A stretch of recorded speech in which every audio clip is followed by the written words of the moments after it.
Courtney, it is as star-studded a matchup as we've had here. Seasons and careers, historic ones, will end tonight. The winner to the semis, the Red Raiders and the Bruins, are ready to roll in OKC.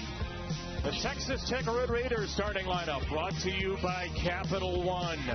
The third highest scoring team in the country, 9.4 runs per game. And the Florida transfer, Mia Williams, has been on a postseason tear, leading a lineup filled with all juniors and seniors until the sophomore Haley Toney in the 9th spot.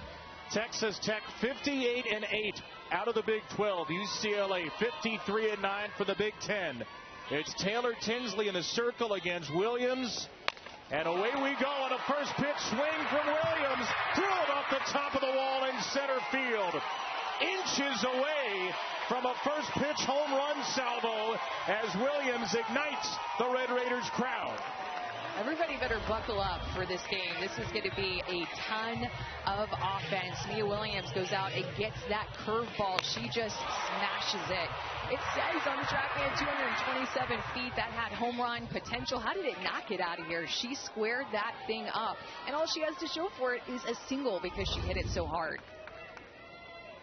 Williams 3 for 5, 2 walks hit by a pitch at the World Series, and she is aboard at first as something apparently got loose in the outfield, or maybe there's an issue with the center fielder Jolena Lamar right now.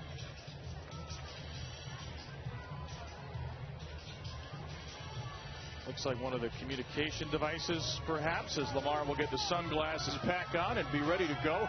Shot out of a cannon here on this Sunday night. Wow. A long single. Maya Davis goes after the first pitch. Into the gap and left. Over the glove of Riley Slimp. Williams to third base and a Jerry Glasgow stop sign. 2 pitches, 2 in scoring position. Let the games begin. 2 pitches, 2 hits. You can just feel that Texas Tech is going to be aggressive. Look how shallow, or fairly shallow, you see that the outfield is playing against Davis because of her short game, and she just beats them. She barrels up this line drive to left center, and Slimp just did not get a good angle or a good beat on it. She had an opportunity to catch that because she did not take a great angle. It hits off of her glove instead, and now Texas Tech has squared up 2 pitches on the only 2 pitches that Tinsley has thrown. Might be making World Series history, not sure. First ever visit to the circle within 2 pitches. Might at least tie the record. A single by Williams, a double by Davis, and the junior and the senior aboard as UCLA brings the infield and Taylor Tinsley together. And Taylor Tinsley has a great changeup. She's clearly going to need to bring that out early in this first inning with the way that Texas Tech has come out and swinging these bats. A lot has been put on Taylor Tinsley in this postseason, in this year of 2026. A couple of pitcher transfers left the UCLA program and put a lot on her. Addison Fisher transferred to Georgia, and then Caitlin Terry transferred to Texas Tech. We will see her hit in this game. We'll see if she ends up pitching in relief at some point, but Terry is the number 6 hitter. 33 wins for Taylor. The woman who just visited her, Lisa Fernandez, tied for 3rd most in a single season wins. Here's Lauren Allred, who does swing at the first pitch. A little change-up. The play at first is not in time. The play at home is late. The play at third is there. Allred to first. Williams scores. Davis out at third. All 3 pitches in play, and Texas Tech gets the opening run. And this is basically like a swinging bunt from Allred. Mia Williams is so fast. She is such a good athlete. She knows that once she throws it, she can go ahead and go home. Mia Williams is such a great athlete, great dive, and Davis trying to take that backside third base. She's as well has a lot of speed, but well played by the UCLA defense to at least get one out there. What's the play there for Tinsley? Did she make the right play going to first? I think she just felt like she had to be a little bit quicker. I would have liked to have seen Williams go back a couple of steps to third base before she made that throw to one. Full. Everything is just moving so fast right now, though, with the way that Texas Tech is being aggressive, and it's going to put pressure on Tinsley and the defense to make quick decisions. Well, it's a huge out at third at the end of that play. Don't let that be overshadowed by all of the early chaos. The slugging Jackie Liss takes down and in. you're UCLA now, you have to feel like getting out of here with one would be a huge win. That is no guarantee given the prowess of Liss, the senior slugger from Southern Illinois, who's hit 21 home runs this year. And has the only home run here at the World Series for Texas Tech. Yeah, which is surprising because this is a home run hitting team for Texas Tech. They've been able to score runs in different types of ways. They have the speed. They have the power. This is a complete offense, just like what UCLA has. 2-1 from Tinsley. Liss out of play for strike two. What a season for the Texas Tech Red Raiders. 58-8, 21-3 in the Big 12. They're an 11 seed simply because they had a very poor non-conference strength of schedule, in part because they had trouble finding quality opponents to schedule. A program record 39 run rule wins out of their 58. Ball 3 to Liss. Added some transfers last year. Obviously, Nyjah Kennedy was a big one. Jerry Glasgow brought a bunch of players over from Louisiana. This year's team added as high impact a group of transfers as we've ever seen in the sport. And you've already seen a couple of them in Williams and Liss. 3-2 pitch, a called strike three on that beautiful changeup. Marty Abazishan, the plate umpire, gives a low strike to Tinsley. Now you see how far back that Liss is in the box as well. So when it crosses the plate, looks like it's right at the knees to me and then tails down a few feet or inches at the very least behind the plate. So Liss freezes and we're figuring out this strike zone early. Great changeup and a much needed strikeout and out for Tinsley. Taylor Pannell, the Tennessee transfer, batting fifth. And Pannell takes two tall.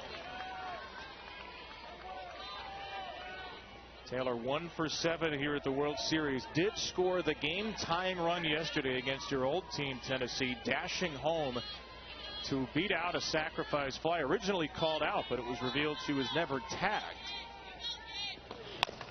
And a ground ball to the left side here. Gets past the third baseman, Alejandre, and the shortstop, Garcia, hangs onto it. Didn't feel like she had a play at the speedy Pannell, and Tech has 2 on with 2 out. With the defensive alignment with where Alina Garcia started in her ready position, playing Pannell more up the middle of the field, that should have just been a routine ground ball to get out of the inning. But Garcia had to run so far deep into that hole, she's able to get to 1.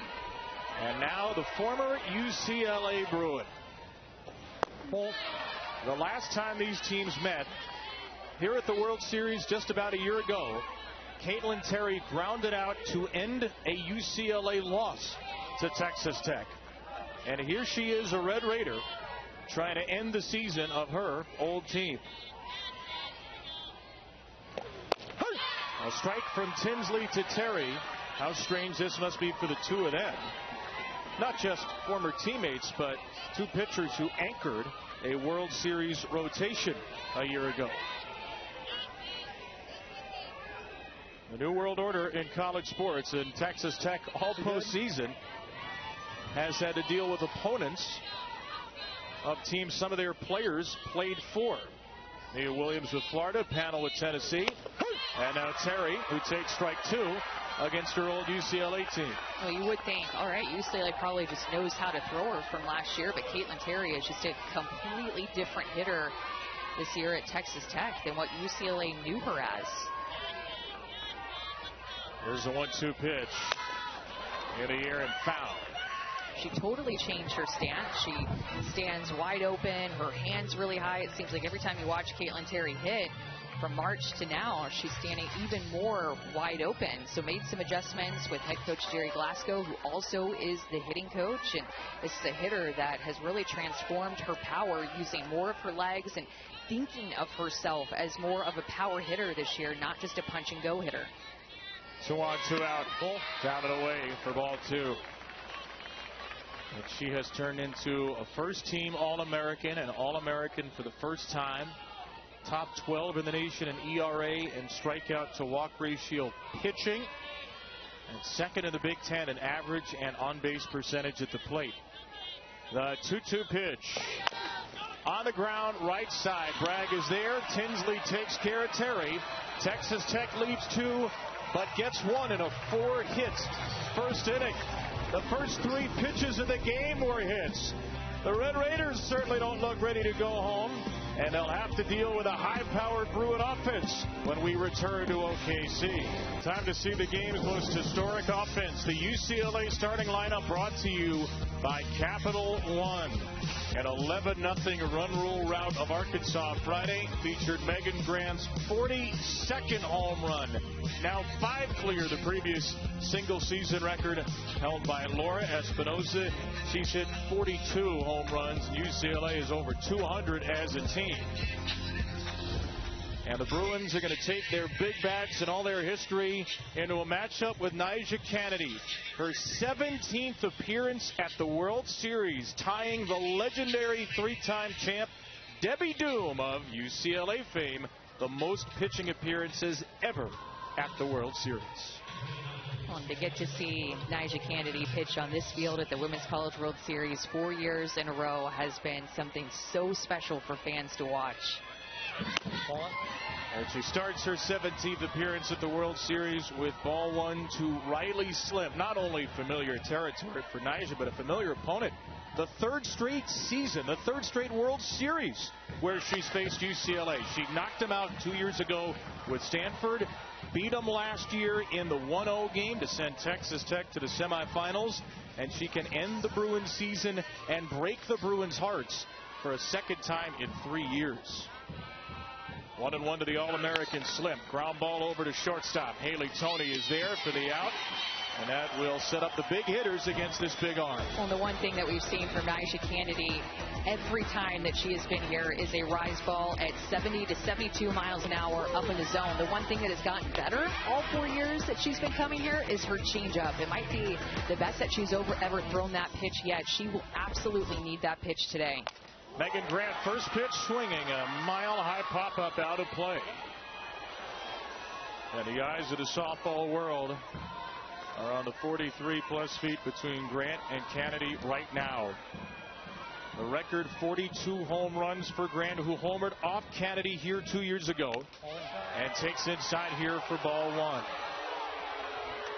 Grant has homered in 3 consecutive World Series games, and in elimination games at the World Series and in the NCAA tournament. She's been brilliant. Takes the changeup for ball 2. Tinsley got a changeup that looked a lot like that. And the strikeout that she had in the top of the first, Nyjah trying to feel out the bottom of the zone early. Grant broke the UCLA home run record on Friday. Swings away at strike 2 here. Broke Stacy Newman's Bruin record with number 91 for 42 this season. Broke the 30-plus year record of Laura Espinoza at 37, 31 years ago. Stood for a long, long time before Grant came through. The 2-2 pitch. It drilled her. A painful way for this All-American at-bat to end. Grant to first base on a Kennedy hit by pitch.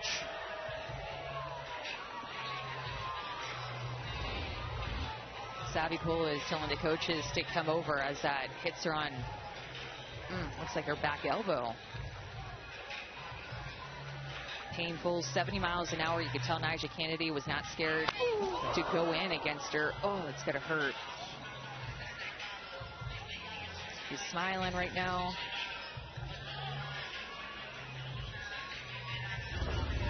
Grant hit by a pitch for the 14th time this season.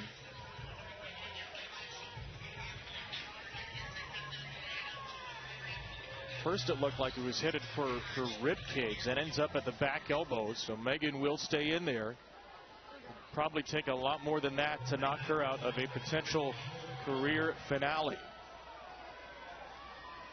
So Grant and Jordan Woolery batting back-to-back every game the last 2 years. Woolery off the end of her bat for strike 1, and we have really not seen Jordan Woolery get going at the World Series yet. 1 for 5. She's been walked in, hit by a pitch. The Big Ten Player of the Year, which is amazing considering her teammates set the all-time home run record.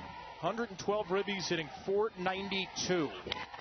and Woolery quickly in an 0-2 hole. Yeah, these two hitting next to each other, Megan Grant and Jordan Woolery, is like peanut butter and jelly. I mean, they just go together. They just mesh. She's great at the World Series in 24 and 25, had a couple of home runs, but like you mentioned, a little quiet up to this point through 2 games. First-team All-American, third-time All-American, one of the great hitters in UCLA history, and she rips this ball to center field. She's alive now. Woolery makes her mark on this World Series, taking Nyjeri Kennedy deep for a go-ahead 2-run home run in the first.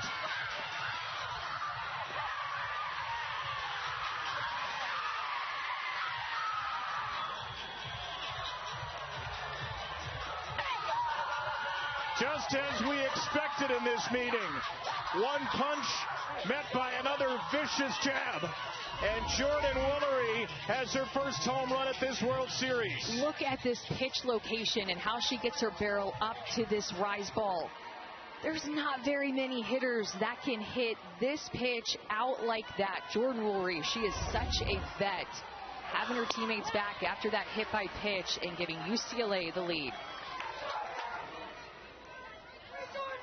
Had been just 2 for 15 in her career against Nyjeri Kennedy before that home run, and she is embracing it in the Bruin dugout. 2 strikes on Alina Garcia.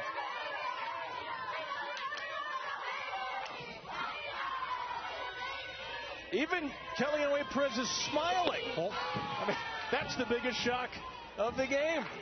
The normally stoic, seated Kelly. There's always a vibe in that Bruin dugout. Always something going on in there. Swing and a miss. Nice bounce back by Nyjeri. Gets the strikeout of Alina Garcia. Let's go back to the 0-2 home run. You can tell exactly what Jordan Woolery was looking for. Having experience off of Nyjeri Kennedy, knowing the scouting report. We talked about Nyjeri Kennedy's rise ball, and that's a pitch that UCLA is going to go up and look for to get on plane, keep their barrel above that ball. And Jordan Woolery has that look in her eye, the same look in her eye that we saw in all of UCLA when they played Arkansas in that 11-0 win in 5 innings. For Jordan Woolery, career home run number 78. The only active player with more is the one she drove in, Megan Grant. A ground out from Bri Alejandre ends the inning. 4 hits for Tech, only 1 for UCLA, but it was a big one. We are going to see more of this, but Jordan Woolery making her name even more known here in OKC and letting out the biggest roar that we have seen. Look at this energy. This is just the first inning so far. Welcome back to Oklahoma City, where the Bruins have taken a 2-1 lead over Texas Tech. When it comes to their ace in the circle, Taylor Tinsley has thrown every single pitch for this Bruins squad here at the Women's College World Series. Megan Grant told me she gives her all the credit in the world for being a huge part of getting this team here. I spoke with Associate Head Coach Lisa Fernandez earlier today. She said this was no surprise.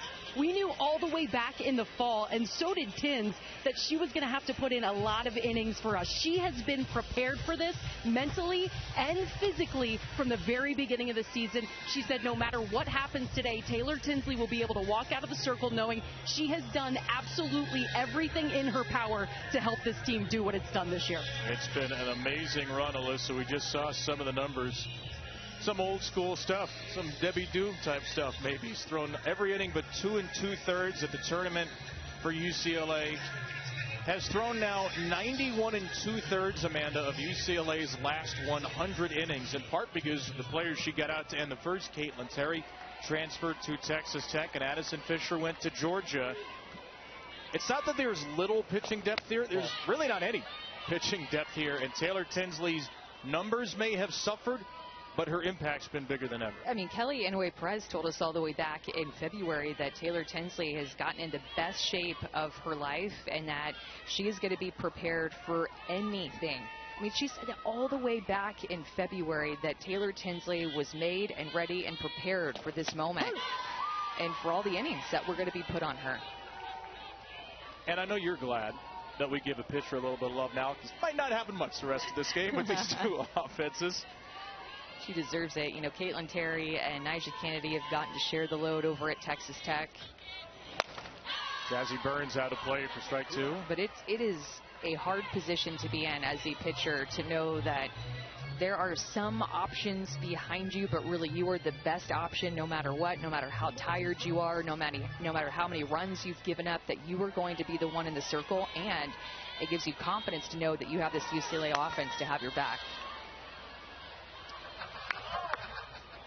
She's facing 7-8-9 here, but it's a very powerful 7-8-9. Burns, a transfer from Ohio State, had briefly possession of the all-time Big Ten single-season home run record last year, hit 25 at Ohio State.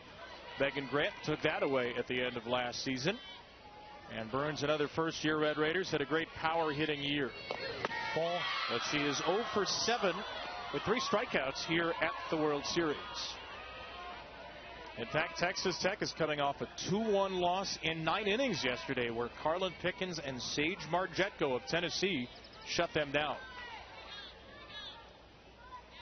6 pitch to Burns from Tinsley. That is hit in the air to deep left field. Jazzy Burns ties the game. Just enough love to get it out of here. And an immediate Red Raider answer back from Burns.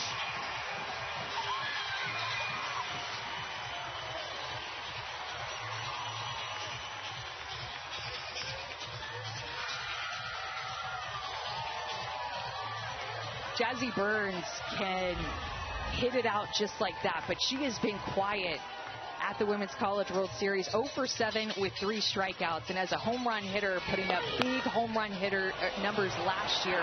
You know, her seeing the ball off her bat and the trajectory of that fly ball, knowing that she got it, feels so good. Getting it just out of the reach of Riley Slimp, who thought that she had a chance. Jazzy Burns ties up this game.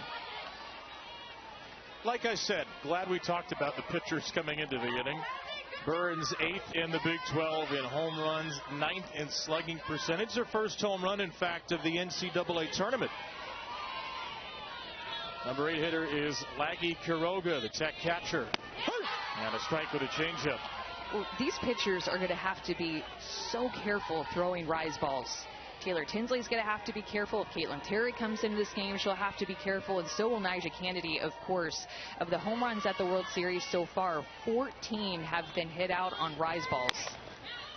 Black ground ball to third. Alejandre retires Quiroga. In comparison, just 7 off of drop balls. This is a rise ball again, gets up and in on her hand. She lets that pitch get deep, and she didn't even get all of that, but she got enough of it. A 2-strike home run for Jazzy Burns, her first ever at the Women's College World Series, and she knows it. She's celebrating it, and this Texas Tech team is going to fight. Here's the number 9 hitter, Haley Toney. Tony's first at-bats here at the World Series. Been playing shortstop, but because pitchers Terry and Kennedy often hit, she has not batted until right now.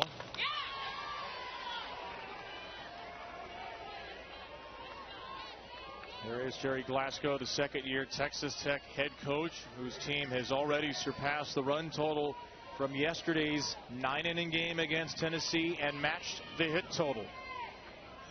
Of course, that Tennessee team has the best ERA in the country.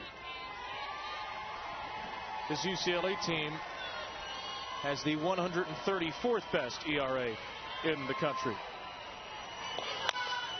Toney to left field. Foul territory. Slim can't make the play.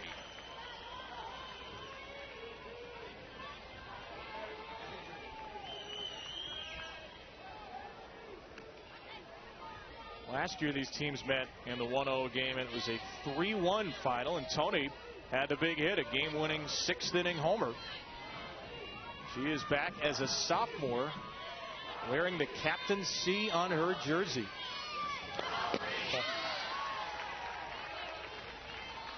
A year of great transition for Texas Tech, but Toney, who was a big part of their run to Game 3 of the Champ Series as a freshman last year, has been just about an everyday starter at shortstop as a sophomore, providing some stability for Jerry Glasgow.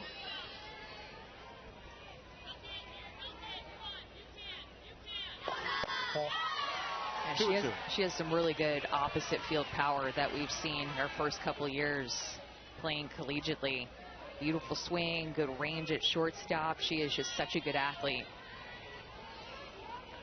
In a monster tournament a year ago, only 1 for 11 in the tourney this year, and she strikes out looking on the changeup. 2 Ks for Taylor Tinsley, both looking, both on that change. You're going to see Taylor Tinsley continue to bring out his changeup. She gets more so the top of the zone in the inner half. Looked like Ramirez, the catcher, was set up on the outside corner. She holds on a little bit too long to it, and it paints the inside corner for the looking K. So second time through the order. Ball 1 to Mia Williams. Had a single off the very top of the center field wall her first time. 24 home runs, a Texas Tech single season record. And this ball is absolutely scalded down the line at third. Slip gets to it quickly. Mia's having a problem right now. She's hitting the ball too hard. Well, and if you want to know why Florida in the Super Regional was pitching her inside hard, this is why. That pitch was outside, and she gets all around it, 78 miles an hour off of the bat. And Mia Williams just goes out and gets it, sneaks it past Alejandre playing the hot corner. Look how she just threads the needle past Alejandre in the third base bag. She may have the longest single and the hardest hit single that we will see at the World Series this year. 2 for 2 on just 3 pitches, and she's a threat to run. 21 of 23 as a base stealer this year, though Alexis Ramirez is very tough to run on. Maya Davis. Ground ball through the left side. Pass to drawn in Alejandre. Base hit for Davis. She is 2 for 2, having seen 3 pitches. And this Texas Tech top of the order is swinging freely and fiercely. Yeah, look at Mia Davis. Actually, this is going to be Mia Williams out and around this drop ball, but this is what I'm talking about. This is why Florida in the Super Regional pitched her inside. Both of the hits that Williams has had in this game have been on outside pitches that she has crushed. She has so much power in the outer half. You have to be so careful with these Texas Tech hitters because they can cover the plate so well. The ball flies off their bat with a high exit velocity. Highest batting average for Texas Tech, 380. Third highest scoring team in the country. Lauren Allred takes one off the plate, and it's 2-0. Like UCLA's lineup, there is no let up here. There are 9 really strong hitters for both teams. And Jerry Glasgow, you have one of the great teachers of hitters, one of the great developers of hitters. And they can hit for power, and they can run. The only team you saw there in D1 history to go 110 homers and steals.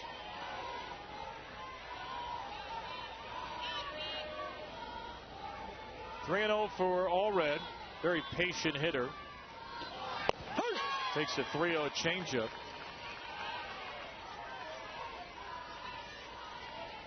Texas Tech already has 7 hits. They're 7 for 11.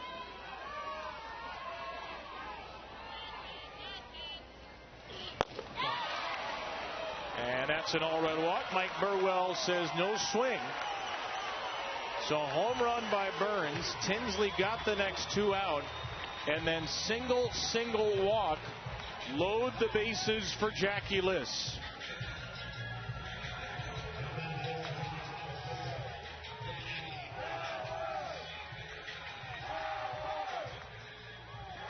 Jackie Liss, after 3 record-setting years at Southern Illinois, transferred to Texas Tech. Said she wanted to play her final year with Nyjah Kennedy, wanted to get to the World Series. She takes strike 1.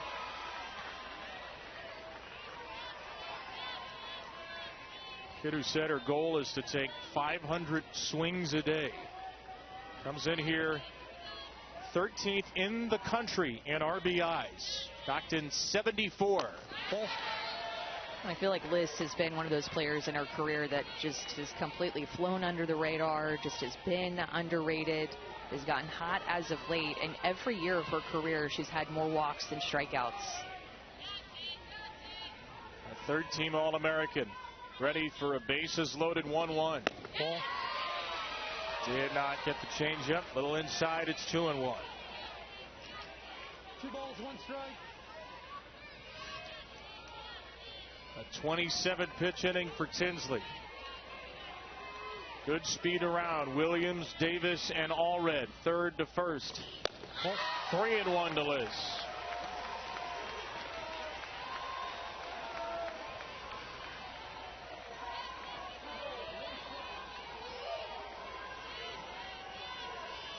It's only a tie game. It's only the second, but this feels like an enormous pitch for Tinsley. And it's ball 4 to walk in a run. 4 straight 2-out base runners. Texas Tech takes the lead right back. Jackie Liss has just been so patient, understanding the situation, the moment that Taylor Tinsley is having difficulty locating pitches through the strike zone. That's why she went through her changeup. That's been the pitch that she's been able to locate for a strike. And Texas Tech really hasn't been chasing that pitch. They don't look like they want 55, 56 miles an hour. They are looking for something more firm out over the heart of the plate and just kind of ignoring Taylor Tinsley's changeup. Lisa Fernandez, who has a very close relationship with Taylor Tinsley. Back to the circle. Jerry Glasgow brings his entire team over as well. The top 4 hitters in the lineup have now reached base 7 out of 8 times. And throw in the Taylor Panel single. She's batting now 8 of 9 times on base for Texas Tech's top 5. It's a 7-1 hit column. Only a 1-run game, and here's Panel, who can really explode this second inning.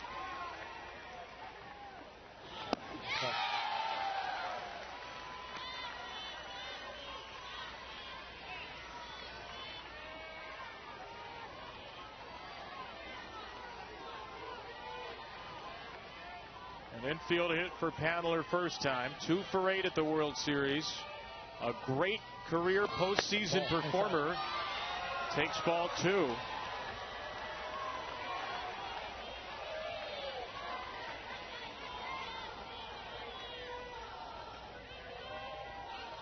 Taylor Tinsley has walked 4 batters with the bases loaded this season, has not allowed a grand slam.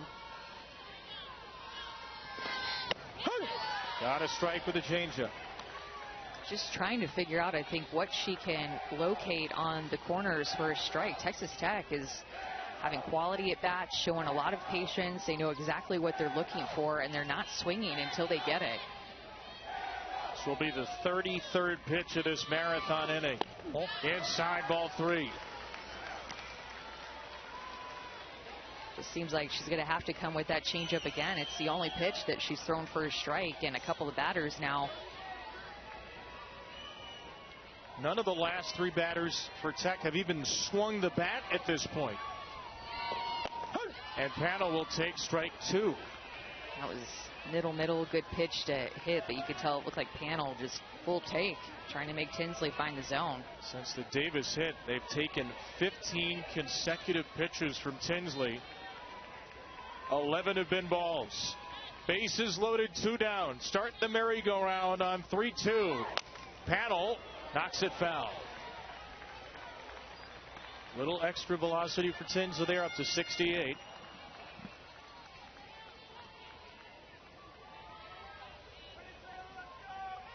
Seventh pitch of the at-bat, 36th of the inning coming. A 2-run inning for Texas Tech. Thirsty for more. Ground ball towards short. Garcia's got it on the way to first.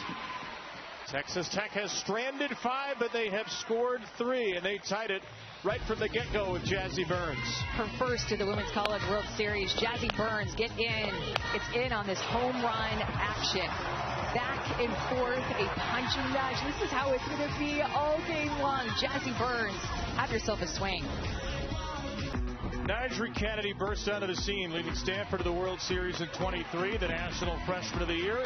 The year after that, the USA Softball Player of the Year, a 2-time National Pitcher of the Year, and 10 complete games in her historic World Series career.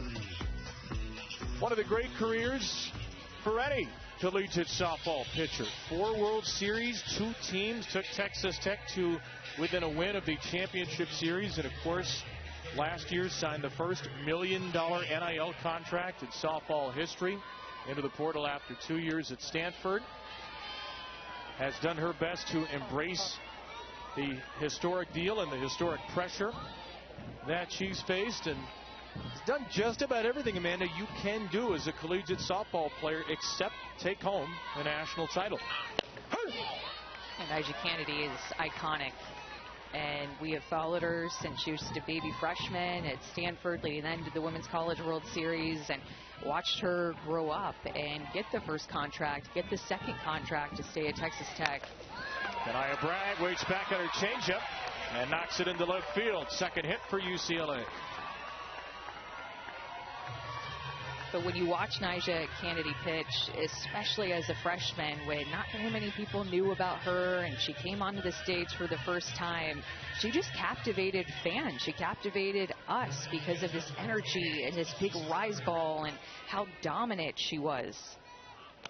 The difference of how she pitches versus when she was a freshman at Stanford is this development of her changeup that actually just got hit by Bragg. But that changeup has helped her career ERA stay just over 1.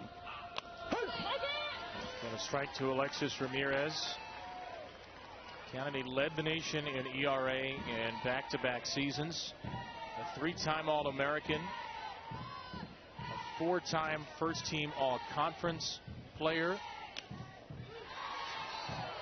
3 straight years she's been her league's pitcher of the year, or at least this season the co-pitcher of the year in the Big 12 with Oklahoma State's Ruby Malin. Fly ball to left from Ramirez, got a little under it, and her former battery mate Caitlin Terry out in left field makes the catch. You know, you mentioned it though, the pressures and the expectations that come when you are Nyjah Kennedy. Like, it's been inspiring to watch her navigate her decisions, the big games, the pressures, and everything that came with her contract. I mean, there's enough pressure as it is when you are not making a dime and you step onto this field. And the fact that she has been here 4 times and continues to deliver with all the other outside noise really says a lot about who she is, her mindset, just the overall type of person that she is, not just the pitcher she is. 0-2 ahead of the UCLA designated player Sujin Berry. We saw during Super Regionals in a very emotionally charged series between Tech and Florida, a little bit more emotional side of Nyjah too.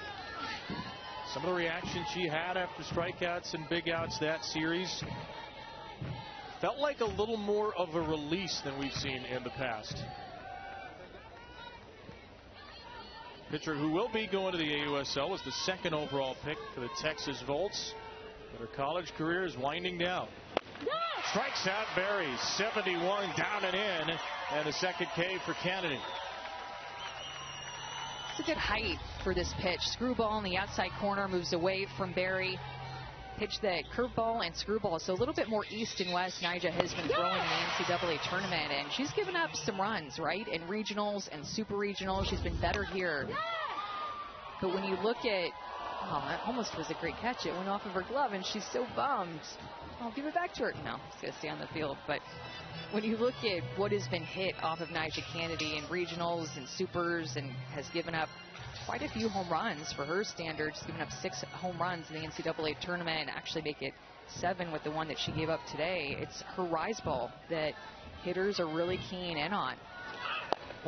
She's not getting as many swings and misses with that pitch overall as what we're used to seeing, and her changeup has still been effective, but look at her postseason this year compared to the other years. Tara Archibald, the Texas Tech pitching coach, is going to come out after that last pitch. 1-1 count on the 9-hitter, Jolena Lamar. Well, these teams are trying to make it to the Women's College World Series Championship Finals, which begin in 3 days. Wednesday night, 8 Eastern, 7 Central, right here on ESPN. For more information, go to NCAA.com, your home for all NCAA championships. These teams are 3 wins away from the Champ Series. The winner of tonight's game will play Alabama, 7 Eastern, 6 Central tomorrow night. They will need to beat Alabama twice. Alabama, the 2-0 team, beating UCLA, and Nebraska will need just 1 win to make it to the Champ Series. Good visit, apparently. Nice rise ball there, in on the hands of Lamar, 1-2. Nyjah pitched them to the finals last year, of course, with not a lot of offense, so much pressure. Talking about pressure put on her. And this year, I mean, this Texas Tech team was put together with a national championship or bust mindset. Now finding themselves in an elimination game and going to do everything that they can to fight, claw, and scratch, just like UCLA is, to keep their season going. But at the beginning of the year, even really in the off season, this team is national championship mindset. It's why they're put together to win it all.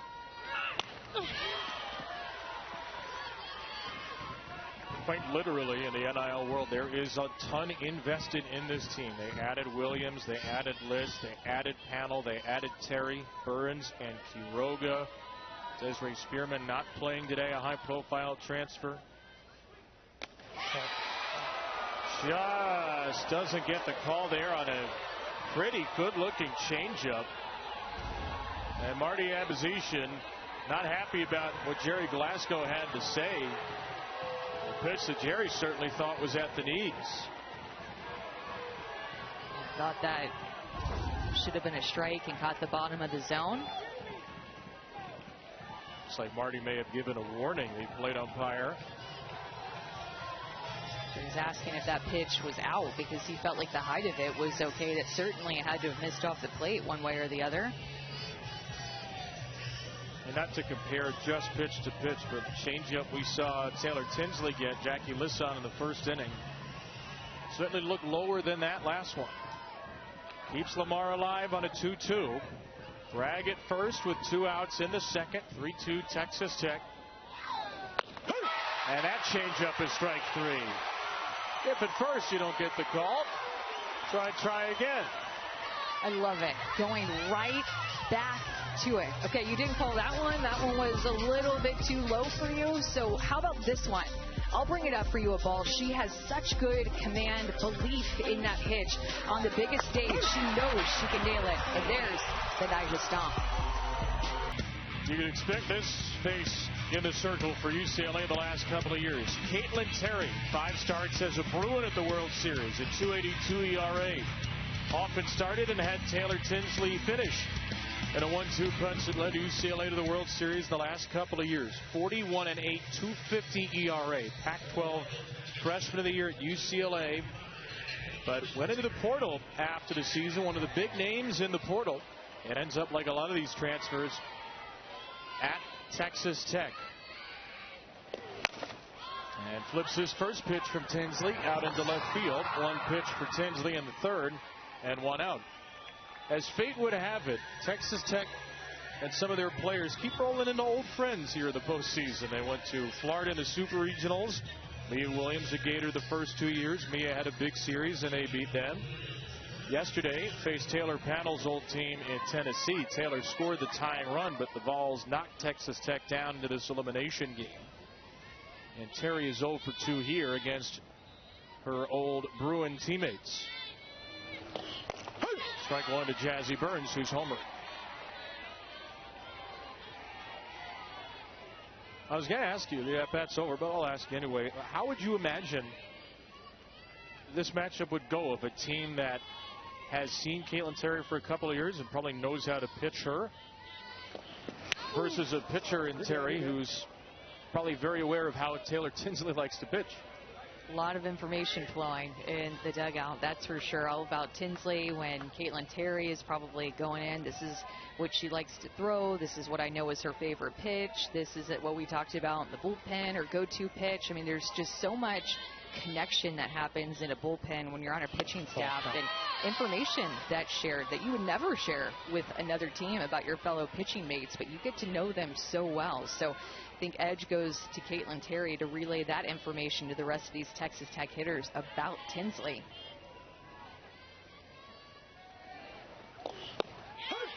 That's a critical point. She may be 0 for 2, but who better to give you a Taylor Tinsley scouting report than Caitlin Terry?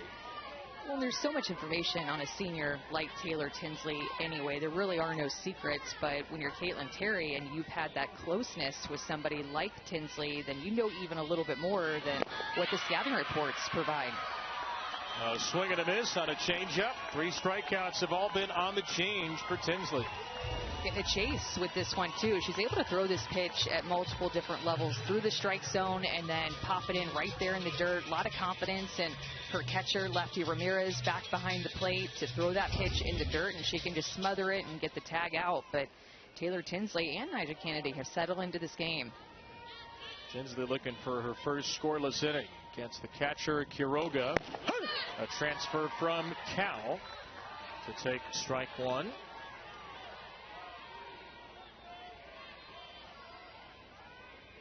Quiroga was away from the team for personal reasons. Didn't play between March 27th and May 15th, returning right in time for the postseason. And her bat's been a little bit slower to return, 2 for 13, though she does have 5 walks. And the 2 hits are extra base hits in the tournament.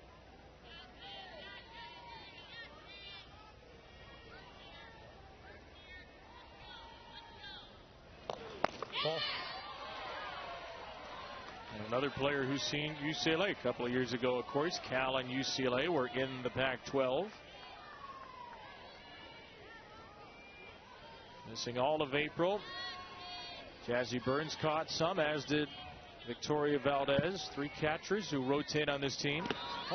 Everything pretty much is a rotation on this team. They have a few players who are regular starters at their positions, but Texas Tech this year has had more than 50 batting orders and 40 different defensive lineups. Been a constant shuffling of the deck for Jerry Glasgow. I don't know how much Gary Glasgow's maneuvered around this year. That tells you 58 batting orders in now 67 games, 44 fielding lineups, and they've had 8 different number 3 hitters this year. Normally you find a number 3 hitter and maybe you make a change early or stick with it. He's had most of the players who actually hit have batted third at one time or another. Strike 3 called, and Tinsley bounces back with a 1-2-3 inning. Good reminder that the pitchers are pretty good here too. But here come the big bats for UCLA. 3 All-Americans, Slim, Grant, and Woolery. They've all homered here in Oklahoma City. An electric start on this elimination Sunday as Texas Tech and UCLA have traded haymakers 2 and over the wall. Jordan Woolery with a 2-run blast for the Bruins. Jazzy Burns answered back for Texas Tech. The first ever meeting of 2 teams that have scored 600 runs in the same season.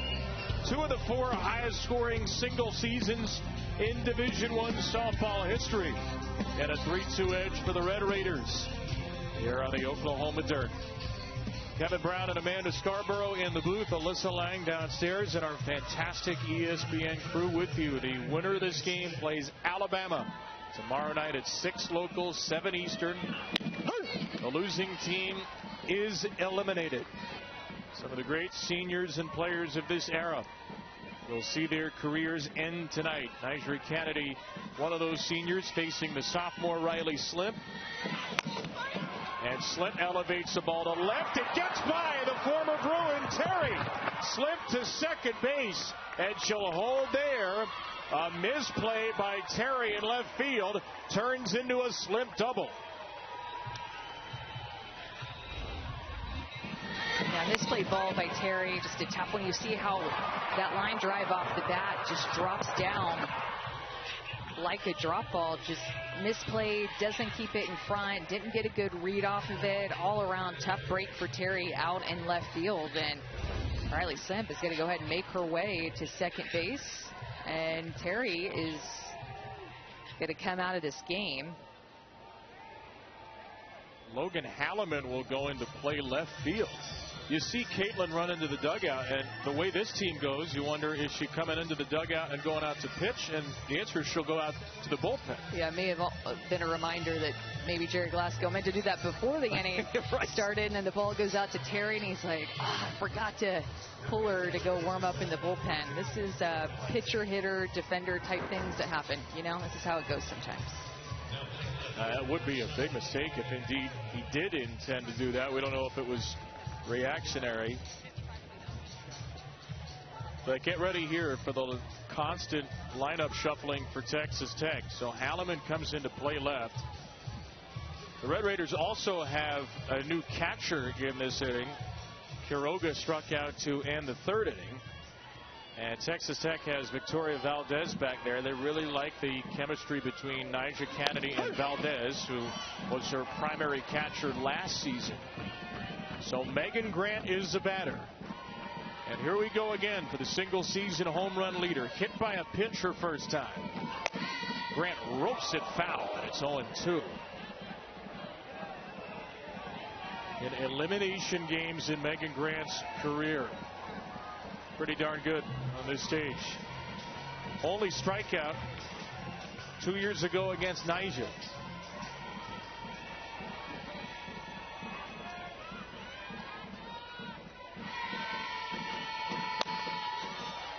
It seems like her and Tara Archibald, the pitching coach for Texas Tech, and Nyjah Kennedy have had a game plan to not be scared to go inside to Megan Grant. Saw it in her first at bat and also in this at bat. Nyjah Kennedy does not go inside to left-handers often. 0-2 to Grant. The 42 home run hitter is down and in. But you think about the familiarity between Nyjah Kennedy and this UCLA team, just trying to give them a different look maybe than what they have seen off of her in the past to go inside to these lefties. 1-2. Swing and a miss. She strikes out the Titanic Grant. Only the 13th time all season Grant has struck out. Look at how this changeup just floats in here and how fooled Megan Grant is. Way out in front, thinking that that is 70, 72 miles an hour on the outside corner, but Nyjah pulls the string for the strikeout. Now the home run hitter, Woolery. Jordan Woolery homered on an 0-2 rise ball. Laura Espinoza, who had the home run record, still has the RBI record at 128. Woolery's up to 114. And this season, opponents are hitting 091 with 2 strikes against Nyjah. In an 0-2 count, Woolery elevated for her 35th homer. See, she's getting a lot of down, a lot of changeup, even though that was up in the count. Again, off that rise ball, she still throws the changeup, but it's up in the zone, and she takes it. Green light, 3-0. Yeah. You were right. And Nyjah knew it, and so did Texas Tech. When you're smiling like that and feeling that good in the box and what could be your last game, this senior and her career that she's had, how clutch she's been, I think you just let her swing at whatever she wants to. And another changeup. Top of the zone this time. It's 3-2. Kennedy trying to get in Woolery's head here. Go back to it again. A payoff pitch. Outside, ball 4. How about that vicious Woolery roar?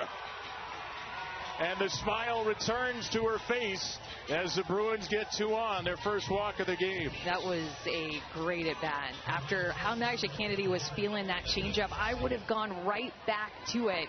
Instead, she goes with the curve. It curves off the plate, and Woolery is just as fired up as when she hit the home run in the first.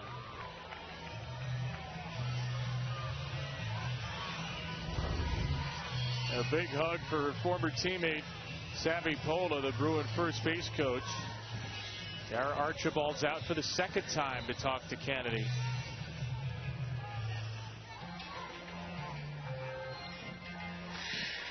ESPN is the home of MLB.TV. Stream every out-of-market game live or on demand using the ESPN app. Blackout and other restrictions apply. For more information, go to ESPN.com/MLB.TV.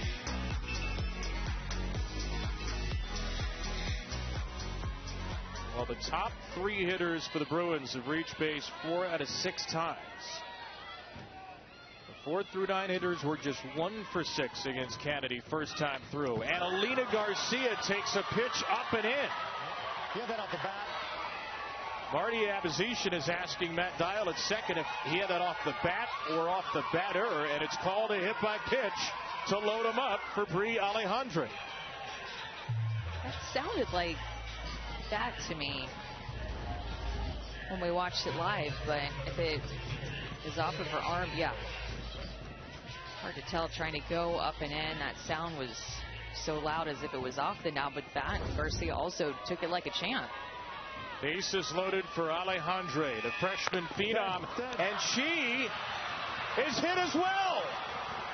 Back-to-back pitches. Kennedy hits Garcia and Alejandre to force in a run.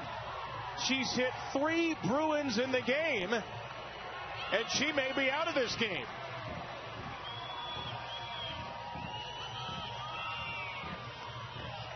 Caitlin Terry, just before the last pitch, returned from the bullpen, and she's getting ready to enter the circle.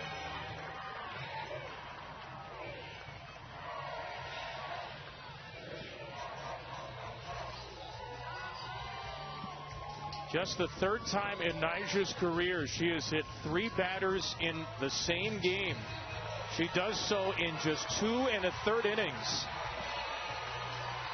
And the former UCLA Bruin, Caitlin Terry, will try to rescue this mess. Kennedy out in an elimination game. UCLA's record 34th appearance at the World Series. This fan thinks that matters compared to Texas Tech's 2nd. Tradition over trending. Some unusual Bruin magic here. Caitlin Terry, who's been on the other side of Bruin magic, is on to face her old team in a 3-3 3rd inning tie with the bases loaded in a World Series elimination game. No pressure, right? No pressure at all. Bringing the lefty in, she has had a heck of a year in the circle and as well at the plate, contributing like we already talked about with the power that she has come up with at the plate. But a sub-2 ERA, 24 wins, and it's been a great compliment to Nyjah Kennedy to take a load off of her this season. Bases loaded for Kanaya Bragg. By the way, that was one of the great recent Bruins. Aaliyah Jordan holding that sign, who knows a thing or two about tradition. Bragg, a base hit against Kennedy, her first time. 3 on, 1 out. Strike 2 from Terry. Nyjah Kennedy can re-enter this game, but that is the line at the moment. The first time in her 4-year career she's hit back-to-back batters. 0-2 from Terry to Bragg. And Terry's going to come with some good velocity, of course. Give a different look because she's coming from the left-hand side. Great arm speed whenever she works through her pitch. She'll have a rise, curve, drop, and changeup that she will work in ever so slightly. Not going to throw it a ton. UCLA, a nation-leading 15 grand slams. Bragg just trying to fight her way back here, though, on 0-2. And she strikes out swinging. A Terry takedown to hold the bases loaded on out number 2. She just goes out and attacks Bragg. She finds the strike so early. She finds it often, strikes her out with this screwball. She can really move the ball around, Terry can. A lot of different tools that she can go to at any given time. Alexis Ramirez. Remember, UCLA loves to have Ramirez call pitches. So Ramirez has called a lot of Caitlin Terry's pitches. Painting the corner to these righties with her screwball, just snapping that pitch off. And for a smaller statured pitcher, Caitlin Terry can still bring it. It's 70 miles an hour. 1-1. The former battery mates in a bases loaded spot. Ramirez falls behind, strike 2.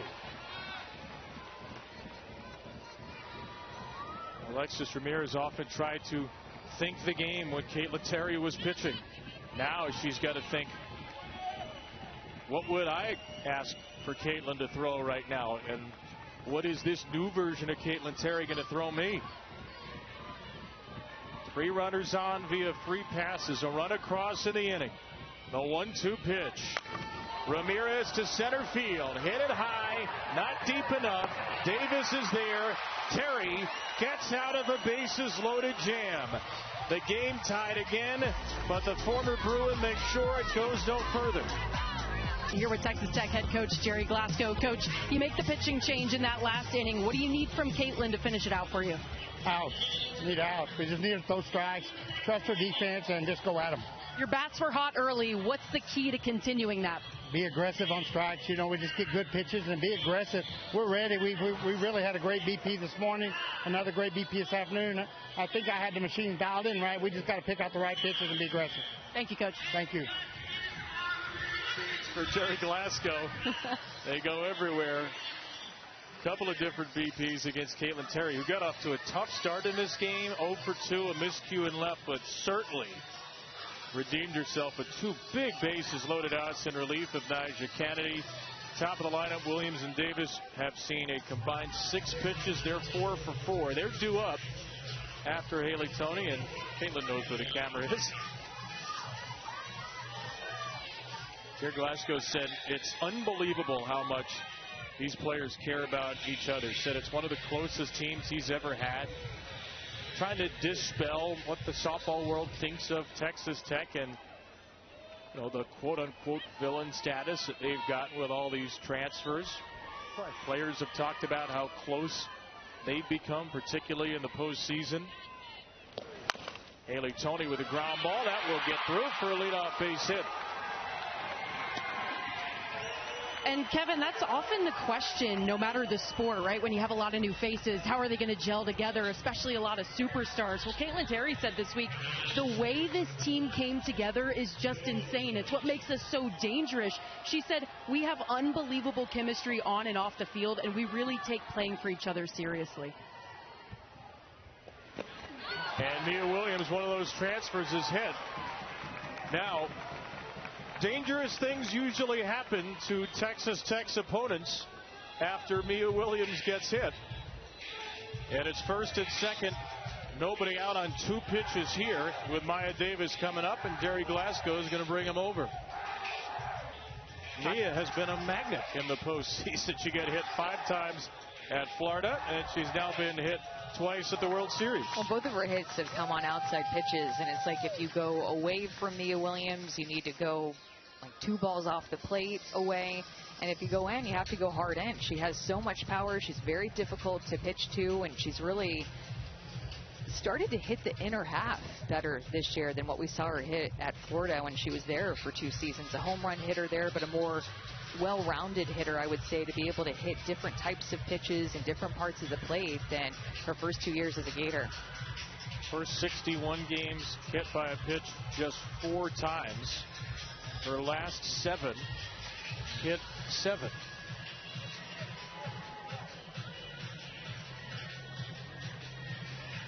So 2 on, nobody out for Maya Davis. Davis has the most hits of any active Division I player, 351.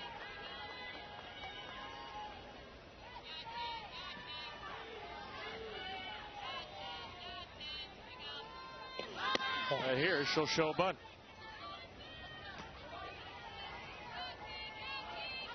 This doesn't happen a whole heck of a lot. In fact, Davis does not have a sacrifice bunt this season, and Texas Tech only has 11. Corners are way in. Davis swinging away, ground ball to Bragg at second. Felt like the only play she could make with the infield drawn in was at first, so it's not a sac bunt, but it works as one. Toney to third, Williams to second, 1 away. Especially with speed at the plate, speed on the bases, really only one option, as you mentioned on that play, just to get it out any way she could. Take the easy out. Lauren Allred, an infield single and an RBI, little dribbler and a walk in the game. Moved up to the 3 spot today. Allred leans back on one to left. Slip makes a catch and foul ground. But that will score Tony on a sac fly. It's 4-3. Texas Tech. Not the most memorable sac fly of Lauren Allred's World Series career. She had the game winner against Oklahoma last year to send them to the Champ Series, but a go-ahead one in an elimination game.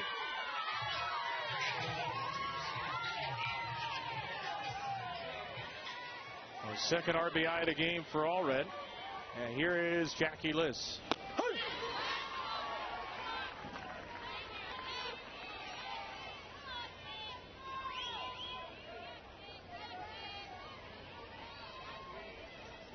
Strikeout and a bases loaded walk for Liss.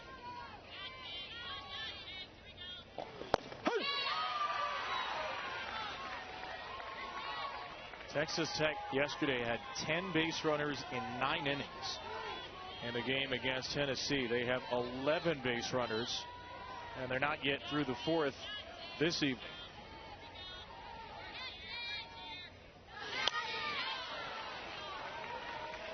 Jackie Liss is not going to be an easy out with a runner in scoring position. Even with 2 strikes, she hardly ever strikes out. Good 2-strike hitter, sees pitches deep, and you look at her, reminds me of Brooke Wells at Alabama. Does not have a stride, really short to the ball, allows those pitches to work themselves deep. The strikeout in the first was only her 12th of the year to 43 walks. Team leading .548 on base percentage for Liss. 3rd-team All-American who led the Big 12 in on base percentage this year and is hitting .414 with 2 strikes. But she has just struck out for a 2nd time. It's some blue moon events in this game. Welcome back to Oklahoma City. Texas Tech with a 4-3 lead right now over UCLA, joined by head coach Kelly Inouye-Perez. Coach, what do you make of the start from Taylor Tinsley, knowing how much work she has to do today? The fact that I started her? What do you make of the way she started this game? Oh, well, I mean, we're here to compete. We're just going to play an inning, wipe it, play an inning, wipe it. We said we're going to throw punches down to the last one. I told the team, we're home team, so we're going to get the last one today. What's the biggest difference with Caitlin Terry out in the circle, a name you know very well? I'm really going to focus on how our quality at bats, like our goal is to touch first base. And if we put ourselves in a position to get good pitches, you know, we don't want to stretch the strike zone. We're really going to focus on having quality at bats, and we're a contagious offense. We've got to start catching fire, but it starts by getting somebody on first base. Thank you, Coach. Absolutely. Thanks. All right, a former Bruin there, but Kelly Inouye-Perez thinking about the Bruin bubble. What do we need to do well, whether it's a former teammate or not? Top 3 hitters have been productive today. Slimp with a double, Woolery with a walk and a 2-run homer. Rest of the team, not so much. And Tinsley has struck out 5, allowed 4 runs in 4 innings.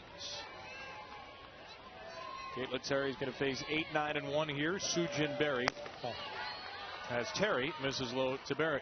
And Coach Inouye-Perez had said that in the post-game presser after the Arkansas game, that we are a contagious hitting team. She felt like in that game where they scored 11 runs, they were loose, they were disciplined, and love the experience that the young players on this team are getting. I think that you lose sight because we talk so much about Grant, Woolery, and Tinsley, but this is a young UCLA team, and she loves that the young Bruins are experiencing this Women's College World Series for the first time, and really feels like it's a strength of their program that freshmen come in and play right away.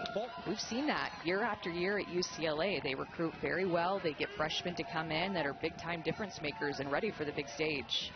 61 of those record-setting home runs, now 207, have come from freshmen. 2-2 for Berry.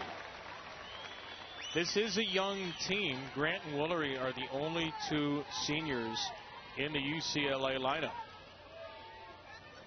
So they could have a pretty amazing group of players returning next year. Terry with another strikeout. 3 up, 3 down with 2 Ks out of the bullpen. Really like the way that she's attacking the strike zone. Goes to a backdoor curveball here, lefty on lefty matchup, and look at how this curveball actually ends up looking at it right over the heart of the plate, but it starts at Berry's hip, crosses across the middle of the plate, and gets a swing and a miss through that backdoor action. Jolena Lamar, freshman homer the other night.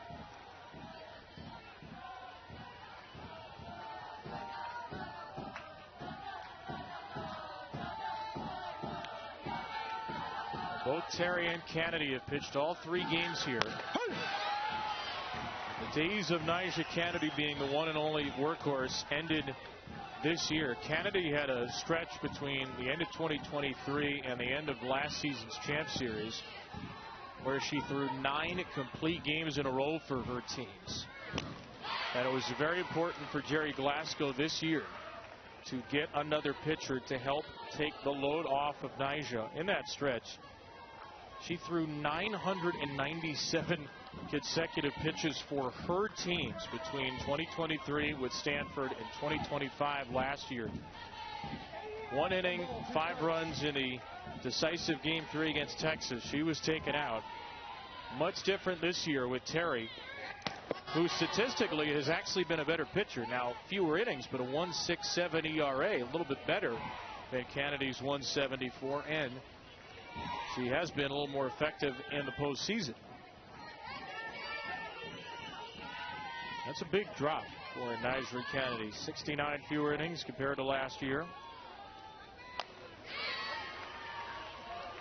When going through Big 12 play, it was kind of looking like, with the way that Terry was performing in conference, that she was going to be a candidate for Big 12 Player of the Year. Being able to pitch it, being able to swing it, and especially because the 10 home runs that she's hit, that power started to come on within Big 12 play. She was a slow start with her home run hitting self, was hitting for a high average, and then added that power, that pop. But that's just how fantastic that Caitlin Terry has been, and how big of an addition that she has been to Texas Tech, to be able to take some pressure off of Nyjah Kennedy and not have to pitch as many games. Now, at the same time, I do wonder if you're Nyjah Kennedy, who's used to taking such a big load, how does that affect you? Sure, it's great to have some help, but there's something to being a pitcher, wanting the ball, wanting to pitch all these innings and all the big games throughout the year. 7th pitch to Lamar, and down she goes. Terry is throwing smoke. This rise ball is, again, so well located up and in on the hands of Jolena Lamar. Pops out of Valdez's glove, and then she catches it again, barely. It's a swing and miss. Back-to-back strikeouts for Terry, and now 3 since she's come in relief. And now gets the top of the order. A couple of powerful lefties. Riley Slimp homered against Jocelyn Brisky on Thursday night. Doubled past Terry, who was in left in the 3rd. Boy, it feels a lot harder right now. And the velocities are already hard for Terry. But with that whip, that force, she has come in and taken over this game, striking out 3 of 4. And that's what her old head coach, who's currently in the other dugout, Kelly Inouye Perez, talked about in the past. Talked about how much she loved Caitlin Terry's fire, her power, her passion.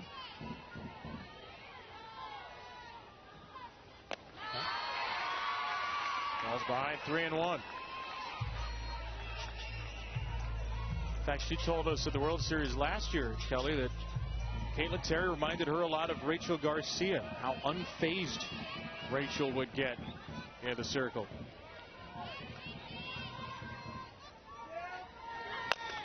Slip with a high drive on 3-1. And this is a 1-2-3-4 for Caitlin Terry. A shutdown inning, maintaining the Texas Tech lead into the 5th.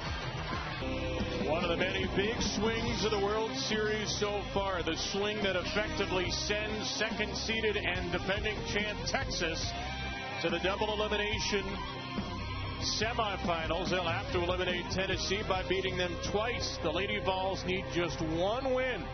Noon Eastern, 11 a.m. Central tomorrow on ESPN. Was an amazing game earlier today. Nebraska's Jordy Fromm in her final college game threw a no-hitter through 5 1/3 innings, 5 outs away. The freshman J.C. Nichols in the 9th spot broke it up with a knock. As Taylor Panel grounds the ball to Alina Garcia. Panel is 1 for 3. Caden Henry follow with a hit, and as you heard Beth Mowens on the call there, Katie Stewart, the SEC Player of the Year, took from deep her 28th home run, a Texas single season record. And the Longhorns, Amanda, have already won twice when facing elimination at the World Series. They won twice in the Super Regionals when facing elimination. They beat Texas Tech in the Champ Series a year ago. And you think they have the horses to take down Tennessee twice tomorrow?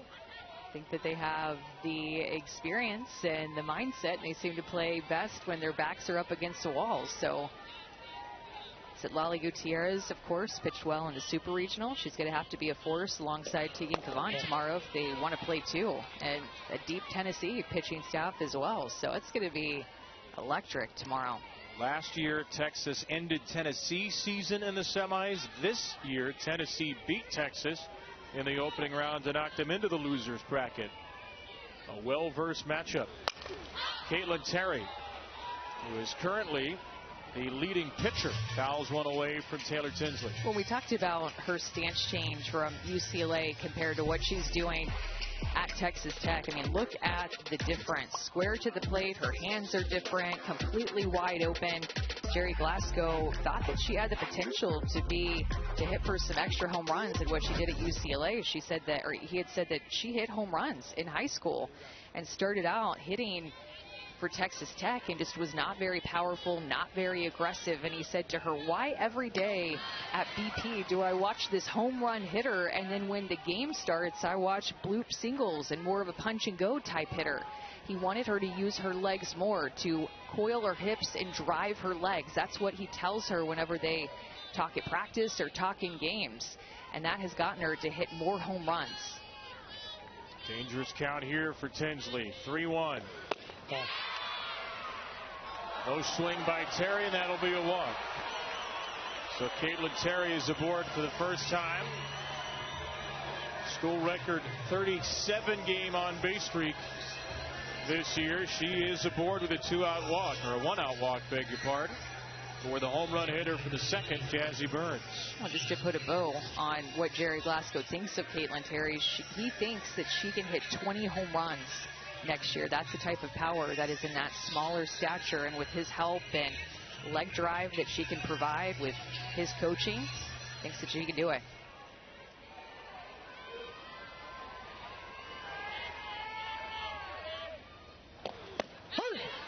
Strike one to Burns. Player who did hit 20 home runs a year ago, 25 of them to be exact, and is at 18 this season after her second inning shot, her first hit at the World Series. 85 pitches now for Taylor Tinsley. If UCLA comes back to win, we know their plan. Taylor Tinsley, as long as he can possibly go. It's a pretty high pitch count for 4 1/3 today. But of course, they are a long ways away from being worried at all about tomorrow. The winner of this game will face Alabama tomorrow night. Texas Tech trying to knock UCLA out of the World Series after beating them to hand them their first loss last year. That game, Tinsley, 7 innings, 4 hits, a walk, 3 runs, and 2 strikeouts. Tonight she struck out 5, but 8 hits, 4 runs, and 3 walks against obviously a much more powerful offense.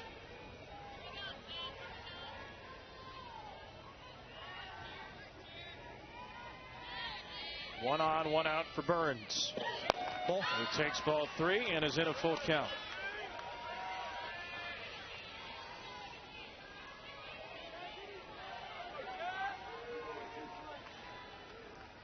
Already the 7th 3-ball count for Tinsley. Terry, the runner at first, on 3-2.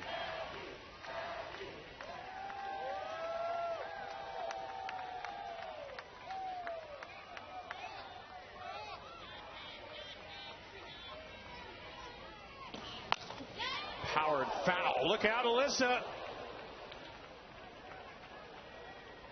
All good? Is the guy next to you good? I think he took a ricochet there. One of the cameramen down there. Yeah, I think he's got a little bit of a bruise. I hope he's okay. We're going to have to get Dr. Lang on the spot. Fouled away again. Jazzy Burns, of course, hit that home run, and her first home run that she's hit at the World Series, and striking out a little bit here. 4 strikeouts at the World Series for Burns, who is a home run hitter, but able to hit a rise ball deep. Struck out on a changeup. Powers another one on play. Good catch by a happy Texas fan.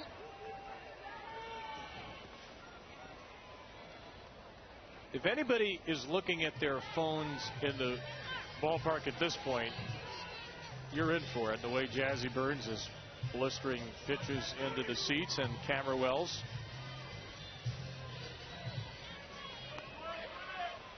Pitch number 9 coming. 4-3 Tech in this elimination game. That might be a fair ball. Into the right field corner. Grant's got it up against the wall. Terry takes second as Burns just missed a 2-homer game.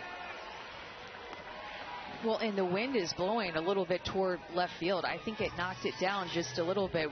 Here late at the park, we don't see as much wind, but it is blowing more toward the left side.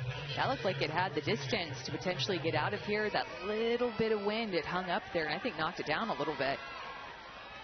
Victoria Valdez.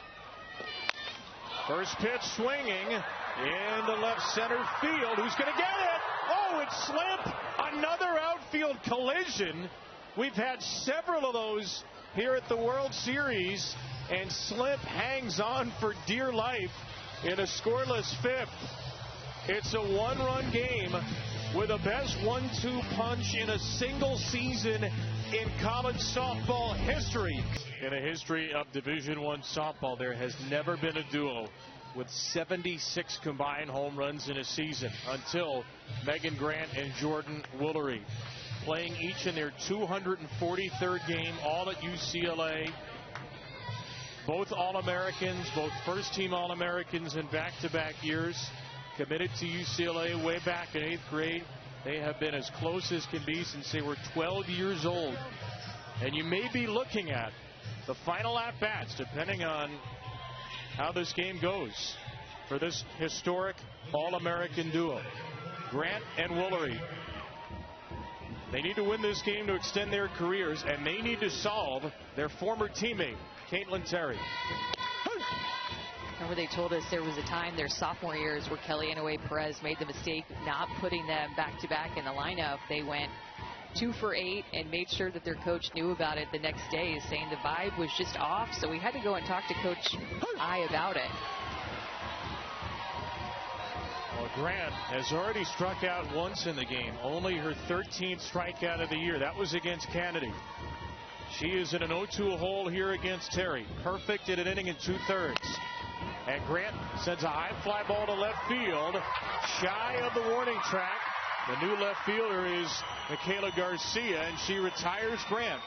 0 for 2 in the game and hit by a pitch. UCLA will need another base runner to make sure Grant gets another at-bat. Jordan Woolery gives a point as if to say, I got your back. She had her back after Megan was hit in the first inning with a 2-run home run. She walked the next time up. Terry and Woolery, a couple of All-Americans.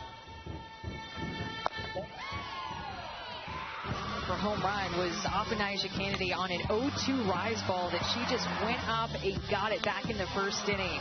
Followed up a hit by pitch to Megan Grant, her best friend, and then a 2-run home run for Woolery with a ton of emotion. Ground ball down to third base. Panel backs up. Panel throws her out. Caitlin Terry looks like she's hardly breaking a sweat. She gets Grant and Woolery on just 5 pitches to kick off the 5th. I feel like an outing like what Caitlin Terry has come into against her former team and the situation that she came in on. She came in with the bases loaded and just 1 out. and she just has not looked fazed by the moment at all. And a bulldog in the circle. Several strikeouts, finding both sides of the plate. She's been hit around a little bit, and so has Nyjah Kennedy in the NCAA tournament, but you would never know it with the mindset that Caitlin Terry has entered in relief. 1-1 to Alina Garcia, who's got 5 home runs in now 8 games in the NCAA tournament. The redshirt freshman Garcia against the junior Terry in a 1-run game in the 5th. In on her hands at strike 2. She just continues to throw with good velocity, too. Thinking maybe she was just amped up when she entered into relief, Caitlin Terry, but she's throwing 69, 70 miles an hour, not scared to go in on these right-handed hitters' hands, but then also spin her screwball away from them. Looking for another perfect inning. Pitcher who came into UCLA as a rise ball pitcher, developed a drop ball with Rob Schweier, the UCLA pitching coach. Lisa Fernandez helped her a lot with that as well. Garcia spoils a 2-2. And there have been some mistakes that Caitlin Terry has thrown out over the heart of the plate. Like that last pitch was pretty middle. But I think because she's mixing so well and these UCLA hitters are just a little bit behind, they're missing those pitches, not taking advantage of them. The 6th pitch to Garcia. Just off the corner in ball 3.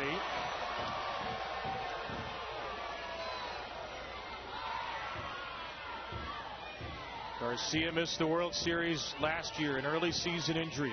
22 homers this year. Hard to strike out, slugging over 800. And Victoria Valdez calls for a timeout.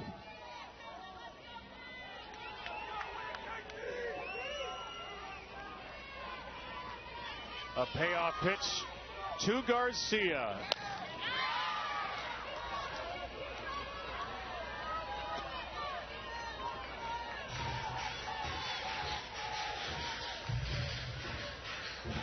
First team all Big Ten hitter.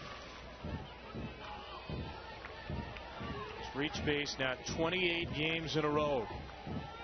Trying to extend this inning and be the first base runner against Terry. She will not. Caitlin Terry owns the circle. And right now, she owns Oklahoma City. Doesn't look like she is feeling any nerves at all. Elimination game. The hitters that she's facing that are the best in the country, and the way that she is going at them, she is not phased. Caitlin Terry entered in relief, and the momentum shift in this elimination game. It looked like we might be in for a real high-flying affair early, but the pitchers have settled this game down some. An elimination game on a Sunday night. Texas Tech 4, UCLA 3 in front of another fantastic crowd. Winner to the semifinals. And a flyout from Haley Toney against Taylor Tinsley begins the 6th inning. We already saw some 6th inning drama today as Katie Stewart's 3-run homer off Jordy Fromm put Texas past Nebraska 3-1. What does this 6th inning have in store tonight? The winner faces Alabama tomorrow at 7 Eastern on ESPN and needs to win both games tomorrow to make it to the Champ Series. UCLA, the World Series for a 34th time. They've won the national title 12 times. The last was in 2019.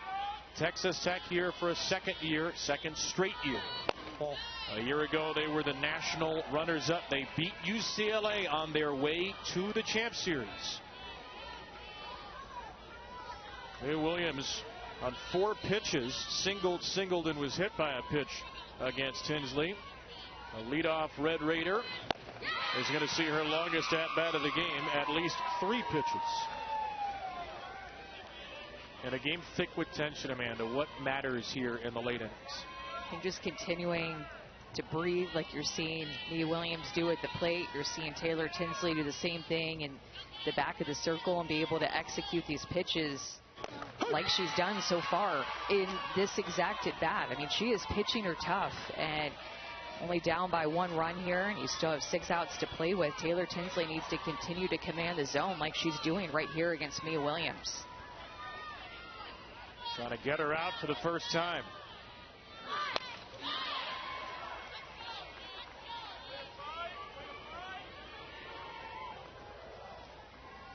Texas Tech with 16 upperclassmen on this team. 7 seniors, 9 juniors. Not a ton of experience as a program, but a ton of big game experience with these players, including Williams, who had been to the World Series with Florida.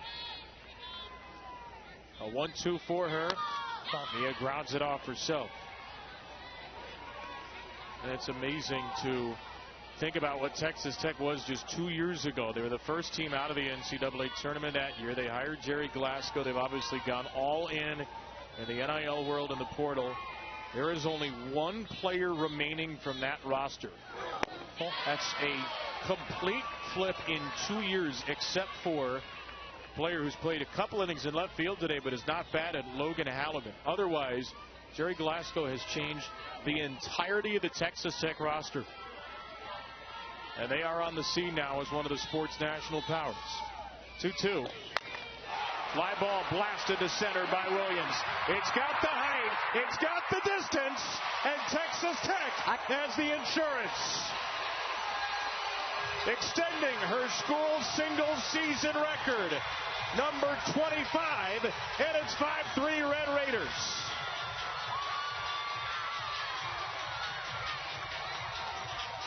Kevin, you asked what was important, and it was just command of Taylor Tinsley's pitches. And look how tough she pitched Mia Williams.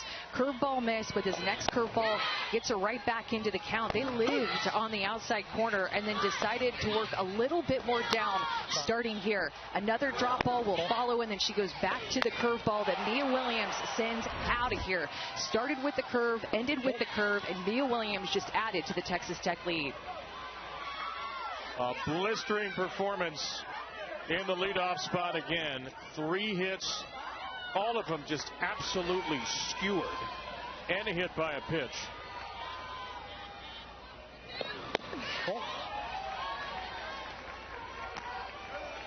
And a 2 runs doesn't often seem like a lot against UCLA. The way Caitlin Terry's pitched, 2 runs feels like, if not an insurmountable gap, nothing is with UCLA, an awfully tough mountain to climb.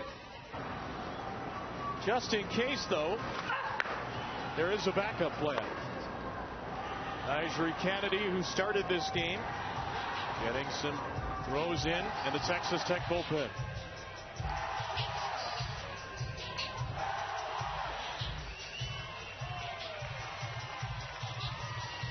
Megan Grant 0 for 2 in the game.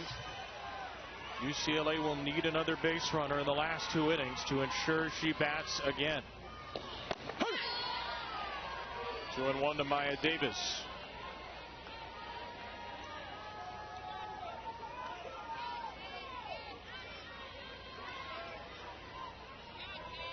Davis has a couple of hits, a double and a single. She's also grounded out. That ball is another sizzler off a Red Raider bat. Davis with a hit after the Williams home run.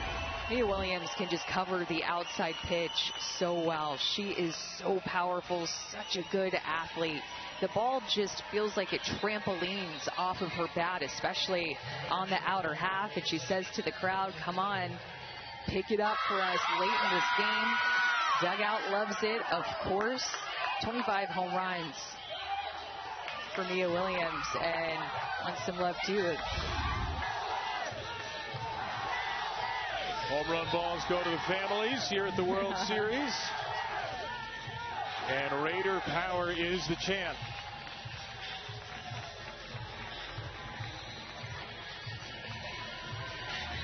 Pretty much everything has been a program record for Texas Tech the last 2 years. And Mia's 25 homers, 84 RBIs. Stand alone in Texas Tech single season history.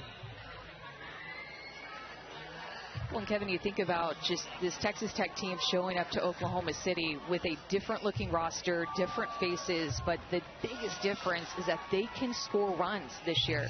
Last year when Nyjah Kennedy was pitching them to the finals, they really had a hard time executing, generating any runs for her, and she kept the scores low. But this year, this Texas Tech offense knows how to score runs quickly, especially via the long ball.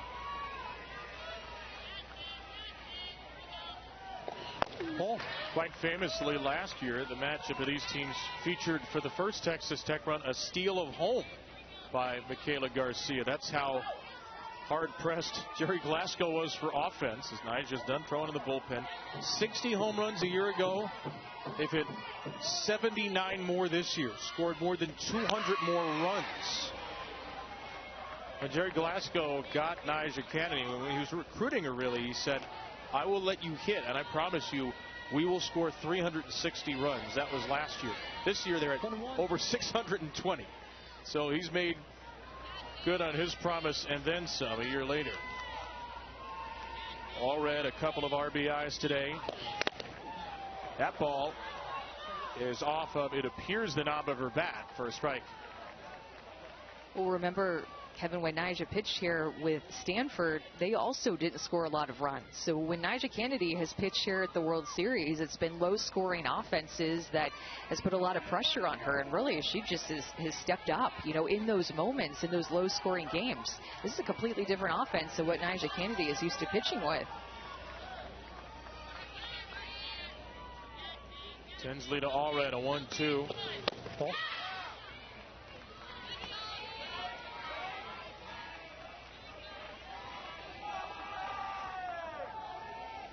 And this is a big difference, too, with UCLA now keeping Taylor Tinsley in this game, not really having another reliable option. Fourth time through the order now that they're seeing Tinsley versus Texas Tech got to split this game in two with two All-Americans. Kennedy getting the start and then Terry coming in relief and just being shut down to give these UCLA hitters a completely different look.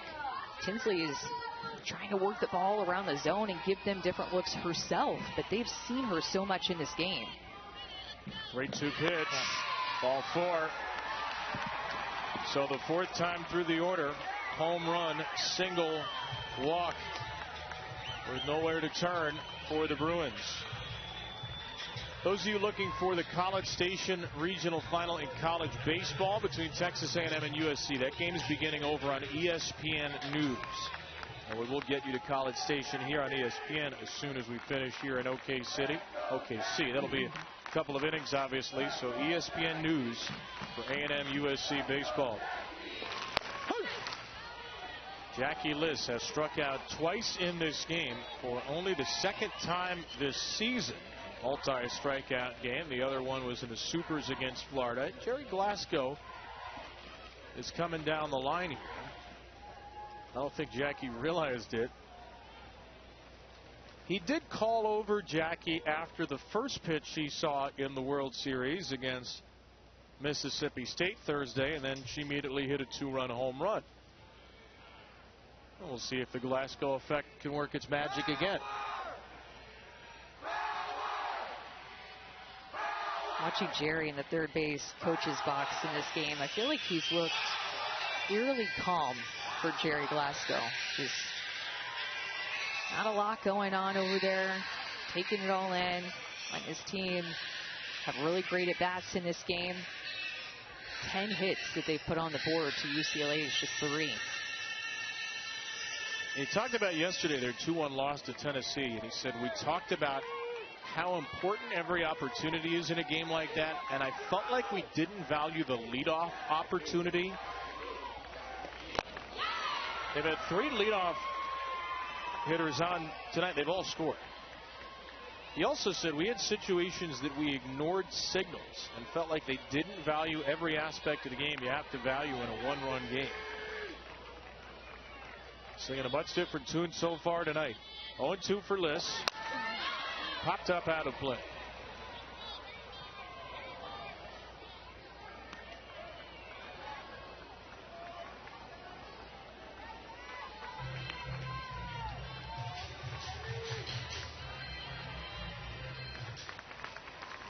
115th pitch coming from Taylor Tinsley.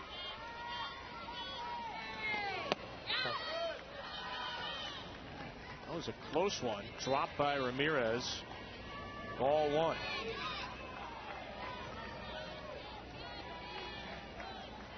Texas Tech with a chance to really put this game in a difficult spot for UCLA. Fourth time through the order against Tinsley. List the power hitter. Takes in the dirt for ball two. I think you're absolutely on to something here with UCLA still having so many outs to work with and the type of offense that they've had this season. Explosive. I mean, we've seen it all year long from teams. No lead ever feels big enough this season because of all the offense.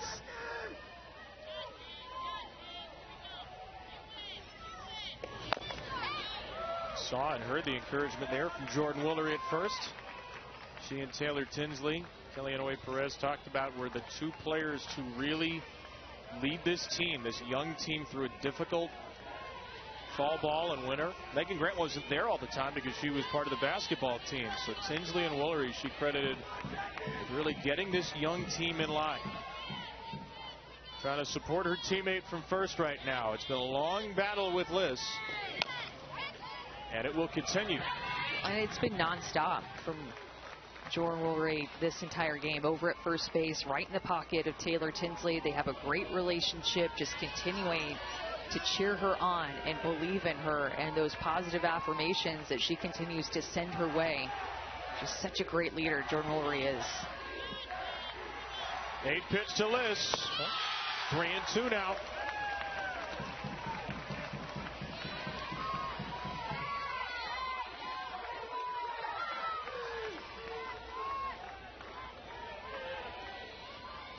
Williams home run, a Davis walk, or a Davis single, an Allred walk, and now the 9th pitch to the fearsome Jackie Liss, the Red Raiders leader in slugging percentage. It is inside. It is ball 4. It is another bases loaded situation coming up for Texas Tech.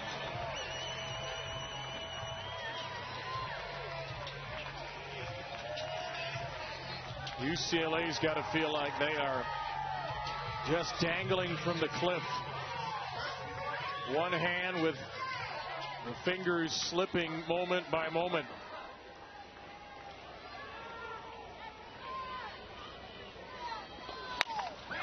Panel to shallow right. Here comes Grant. Davis, one of the fastest runners in the game, is safe at home.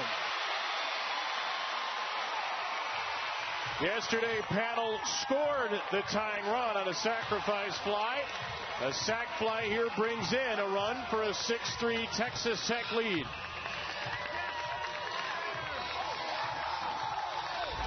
Taylor Panel just doing her job, getting underneath the pitch to send it to the outfield deep enough to be able to score the wheels of Davis, one of the fastest players on this team, one of the fastest players in the country. And on that throw too, Megan Grant slipped. There's a divot out in right field too. She ended up on the ground and hit the ground pretty hard. I'm hoping that she's okay. We may have a review here.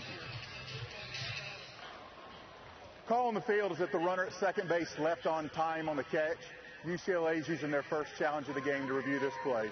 Plays under further review. First of 2 challenges. Remember, Maya Davis scored the winning run in the semis last year on a sac fly to shallow right to send Texas Tech to the Champ Series. Looking at this runner at second base is what we're looking at, and she does leave on time, it looks like. That would be Allred, who had that semifinal winning sac fly. Great dive by Davis to go to the backside of home plate, and I feel like Grant didn't get everything on that throw because of the fact that she slipped. If she would have had 100% behind it with how close that actually ended up being, I think she may have had a shot to get her.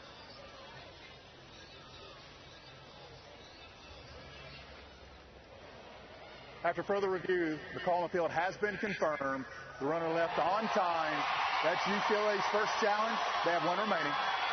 So UCLA uses its first challenge, and they have lost it. Nia Davis just gets so low. She goes to the backside of the bag, fingertips in, and a late tag, but she gets as small as she possibly can going toward that point on the backside of the plate.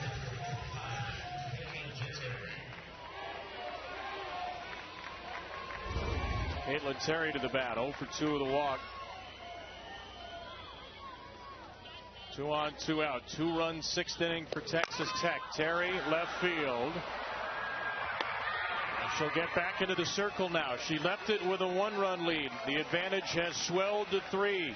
Texas Tech 6 outs away from a return trip to the semis, thanks in part to their powerful leadoff hitter. She's found a way to get on base all 4 times that she has come to the plate, but none more powerful than that 25th home run off of Mia Williams' bat.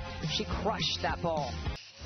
It was a 3-3 game with the bases loaded, 1 out in the 3rd inning. Caitlin Terry came in. Hey, hit the ball. Took over for Nyjah Kennedy. Bases loaded, 1 out. Kanaya Bragg, dangerous hitter, struck her out. Alexis Ramirez, dangerous hitter, flies her out. And from there on out, no more base runners for UCLA, as Terry has struck out 4 and retired all 8 she's faced in relief. This is what Texas Tech's done this year. 1-2 combo of Kennedy and Terry, and it's been the former UCLA Bruin, Amanda, the dominant force tonight.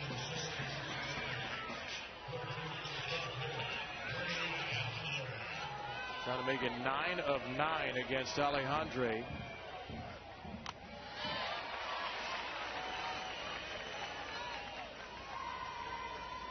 What's worked so well for Caitlin in this game?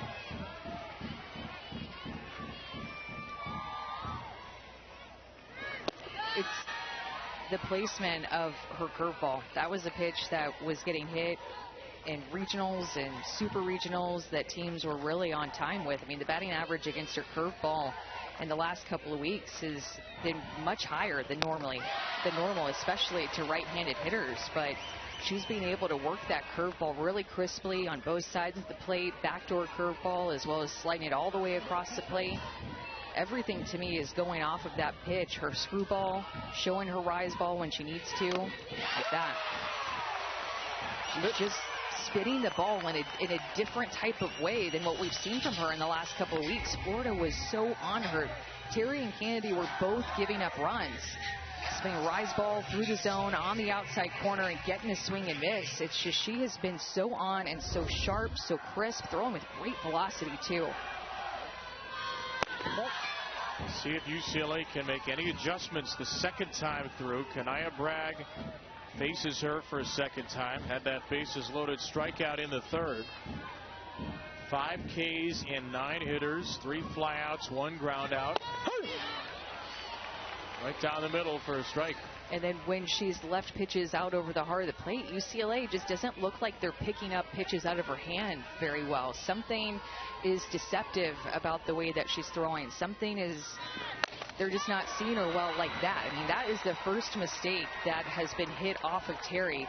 A pitch that's out over the heart of the plate, and Bragg is ready to punish it. No, Terry is making some mistakes early in the count, and UCLA is a type of offense that if they find more like that, they can hit them hard and score some runs. And Alyssa, UCLA looking to show a little fight here late in the game. Yeah, Kelly Inouye Perez and Lisa Fernandez gathered the team before this crucial half inning, and I saw them tell them all to take a couple of deep breaths, which they did together. Obviously a challenge in front of them to make up a couple of runs to get back in this game, but we talked about it earlier in the week. This is a team that was challenged in the fall by their head coach after seeing some early adversity and responded in a big way. We'll see if they can do it here. You even see a few smiles in there. Kelly Inouye Perez is smiling, trying to keep spirits high. Mia Phillips comes on as a pinch runner for Bragg. And a strike to Alexis Ramirez, 0-1. Remember, Bragg has been dealing with a lower leg injury. Left the game Thursday for a few innings.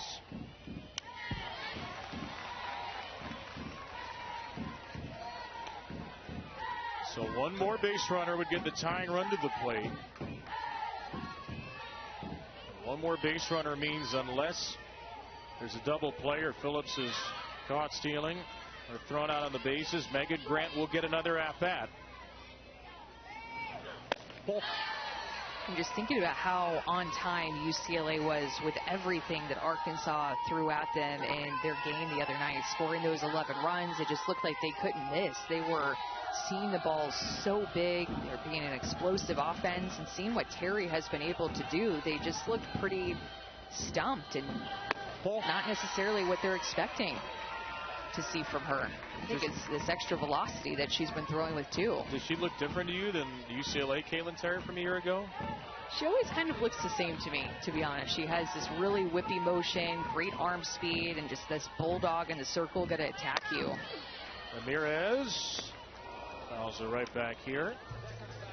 But there's this determination behind the tools that she has, the pitches that she has that can't be beat. It's this fiery personality that she brings to the circle that you were talking about, that even Kelly Inouye-Perez had talked about whenever Caitlin Terry was at UCLA. Jerry Glasgow would tell you the same thing. She is a fierce competitor and really just thriving in this moment against her former team up to this point. Ramirez 0 for 2. 1 on, 1 out. A 3-run game. Staying alive here. These have been a couple of better at-bats for UCLA.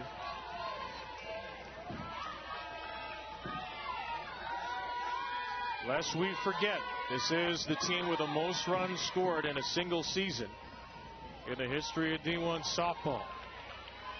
And they've got 5 outs left to get some of those runs back.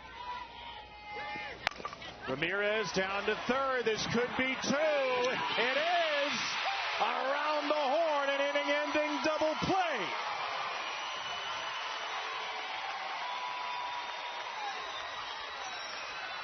She had not thrown her changeup very much. UCLA had seen it a couple of times, but she needed it here.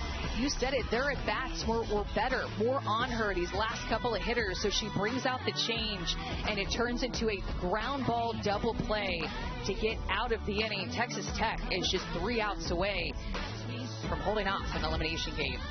The first and third most prolific home run hitting teams in the country. Texas Tech's got 2 of them. And a 6-3 lead for the Red Raiders, the 11 seed in this elimination game. UCLA got a 2-run homer from Jordan Woolery in the first. They've done very little since. The winner of this game will face Alabama tomorrow night. 6 local, 7 Eastern on ESPN. They'll need to beat Alabama twice. Crimson Tide, the top seeder, 1 win from the Champ Series. For the losing team, it is the end of the line. Texas Tech 58-8. UCLA 53-9, and right now, if the score holds, the Red Raiders are going on, and the Bruins are going to wait another year for that elusive 13th national title. That is a swing by Burns, and it's 0-2 against Tinsley. Texas Tech has scored in 4 of the 6 innings against Taylor Tinsley, who's thrown all 17 innings for UCLA at this World Series. Love the way that Kelly Inouye-Perez talked about Taylor Tinsley and how she's taken this young pitching staff under her wing and taught them everything that Megan Fremo taught her. She was a freshman and got to pitch with Megan Fremo and Brooke Yanez and had an opportunity to learn from Megan Fremo, who would, of course, learn from Rachel Garcia, who she pitched with. So it's just this legacy that these UCLA pitchers tend to pass down to one another, and Tinsley taking the young pitchers under her wing. And even though she's had all this pressure on her this entire year to limit the damage from offenses, and she's been the one in all the big games. Power to left and foul by Burns.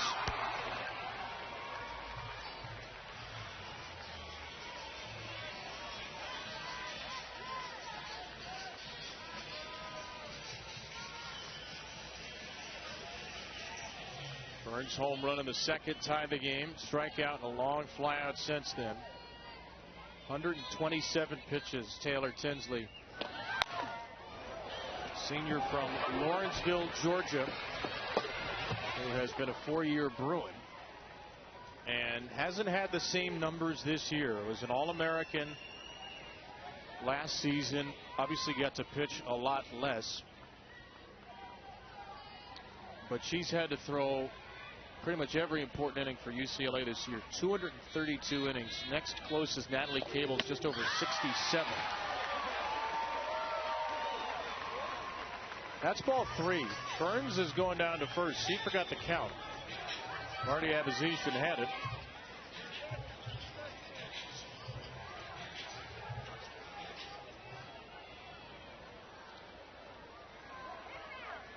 There's college softball Kangaroo Court. She'll be hearing about it. 3-2. Try it again. Ball. All right, go ahead, Jesse. He had some practice at it.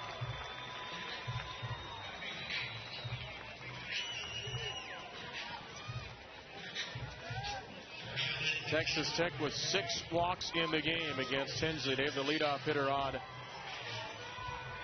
for a 4th time. The first 3 have scored.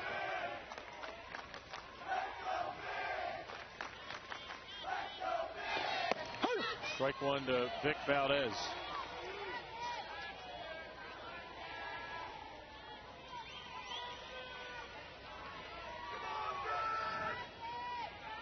What a shot that is. Sun peeking through in between the decks. A bunt by Valdez is foul. We asked Kellyanne Perez as well, how do you get Taylor Tinsley to get through this postseason? Asked Taylor, how do you handle it? A lot of ice baths was part of the answer, but talked mostly about the mental side. Taylor said it's not really much physical. The game in general is so mental. She's probably being modest. It has to be physical with how many pitches she's thrown. But and you can speak to this as a former pitcher, Amanda, the mental capacity, the mental focus, sharpness she must have throwing every pitch against these lineups.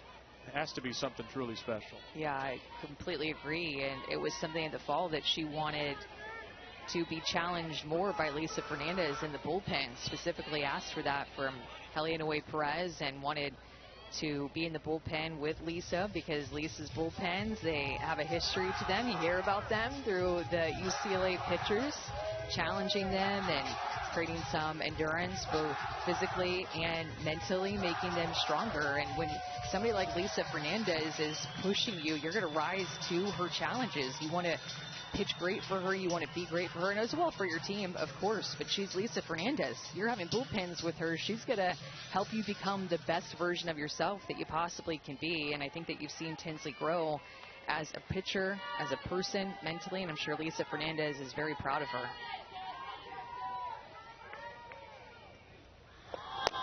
Kid who started playing softball at 4, pitching at 7. Her dad was a baseball player. Her mom was a track and field runner. Also loves golf, played high school golf, Taylor Tinsley, but this was the one for her, coming out of George Walton Academy, a small private school near Athens, Georgia. And Kelly said to us, Taylor Tinsley could have gone anywhere, but she is going to get her undergrad and master's at UCLA. She wanted to challenge herself academically. She wanted to be a part of the most historic program in the sport. She wants to be the one in the circle, in the stage, in those big moments. Fly ball from Valdez, and this is Lamar in center for the first out.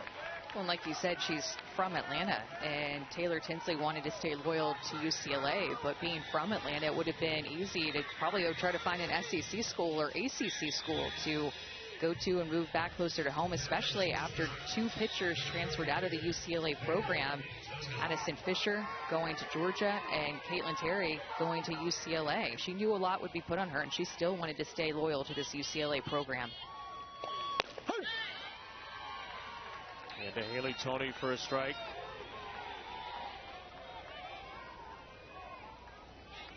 Toney with a base hit and a run scored. Her first at-bats of the World Series. Homered off of Tinsley, a game-winning home run last year when these teams faced in the 6th inning. That was in a 1-1 game. This game was never 1-1. Well, it was 1-1 between Megan Grant and Jordan Willery crossing on Willery's home run, I guess.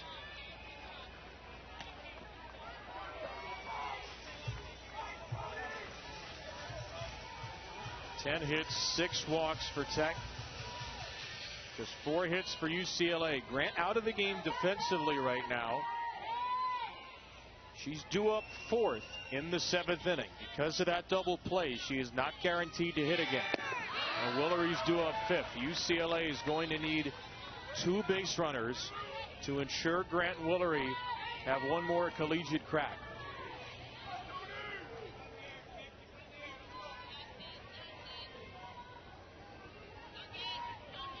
It's enough to ask to keep the game 6-3 right now against this lineup, as Tony spoils a 1-2. And UCLA had a 9-run inning against Arkansas when their bats woke up, so they're capable of putting up a big crooked number. It's going to be hard with the way that Terry has been pitching in relief against them. Or maybe you bring Nyjah in for the 7th inning. You never know what Jerry Glasgow is going to have up his sleeve.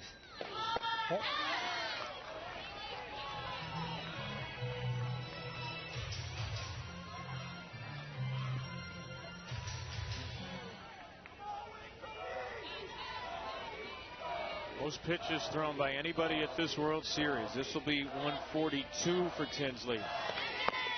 Going to places she's never gone before in terms of pitch count. The next pitch will tie her season high. Through 143 against Nebraska. Ground ball to short. Garcia's on it. Safe to call it second. Burns just got in there ahead of the catch by Phillips. We'll see if UCLA challenges, but it's 2 on, 1 out as it stands for Mia Williams. Kelly says play on. And that was the only play that Alina Garcia had, because this pulled her into the 5-6 hole deep. Tony has some speed, so this is the only shot from her knee. Does look like the throw got there late to Phillips. And now Kelly I is going to make the visit to the circle. Could be the last time she gets a chance to do this with Taylor Tinsley.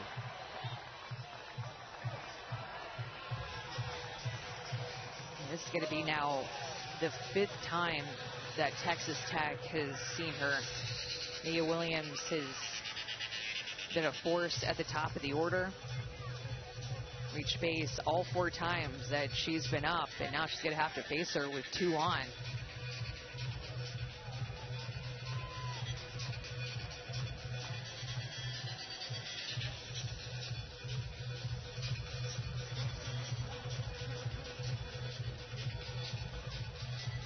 And Michaela Garcia is going to be the runner at second base here.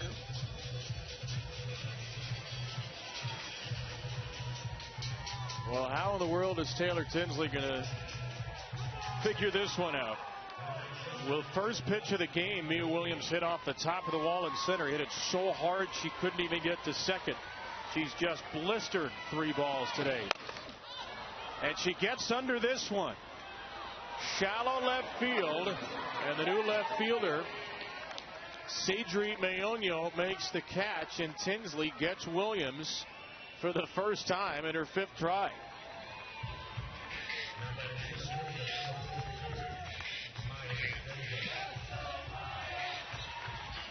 It'll be Berry, Lamar, and Slim. 8-9-1 in the bottom of the 7th. Keep it within 3. UCLA's got to feel like it's got a shot. You got to get through the player, though, with the most hits of any active D1 player first in Maya Davis.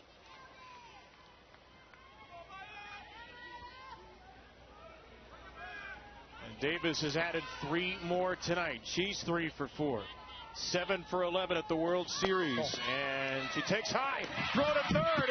And Garcia, who stole home against UCLA last year, cannot steal third.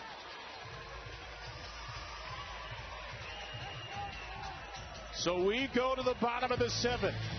Berry, Lamar, and Slim. If anybody gets on, Megan Grant. If anybody else gets on, Jordan Willery. They'll need to hit, or the Bruins season is over. UCLA needs 3 runs in an inning to extend its season. They've done that before. They had a 9-run inning in their last game on Friday. Hit 3 homers in that game, and they haven't only broken the single season record, they've decimated the previous record. Previous record was 161. Oklahoma was the first one to get there this year at 187, and UCLA has even outpaced them by 20.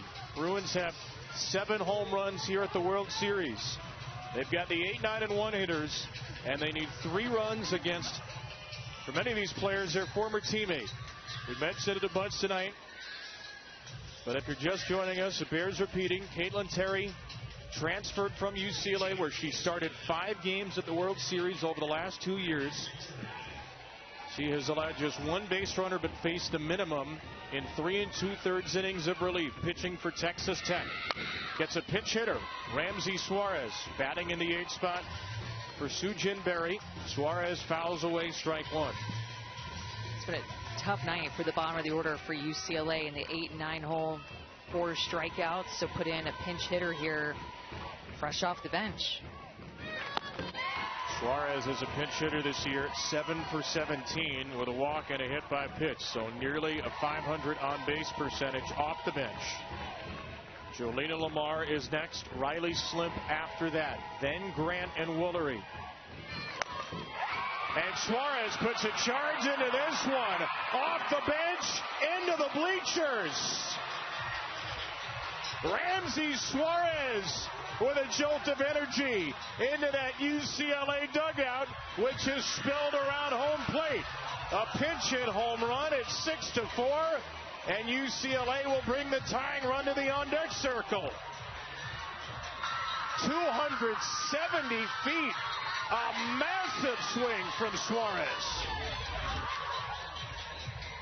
Nothing like it, coming off the bench as a pitch hitter and getting one of those mistakes that we talked about for Terry. She's leaving some pitches early in the count out over the heart, and Ramsey just connects with it. 270 feet, a no-doubter. She watches it in the air go over the fence, but she knew it right off her bat. Caitlin Terry says, we're good. That's all right, we're good. That is a statement, though. In the 7th inning, it looks like Nyjah Kennedy will enter into this game. The final pitch Caitlin Terry throws is hit 270 feet. And it is going to be Nyjah Kennedy, who really struggled at the start of this game to try and see it out for Texas Tech.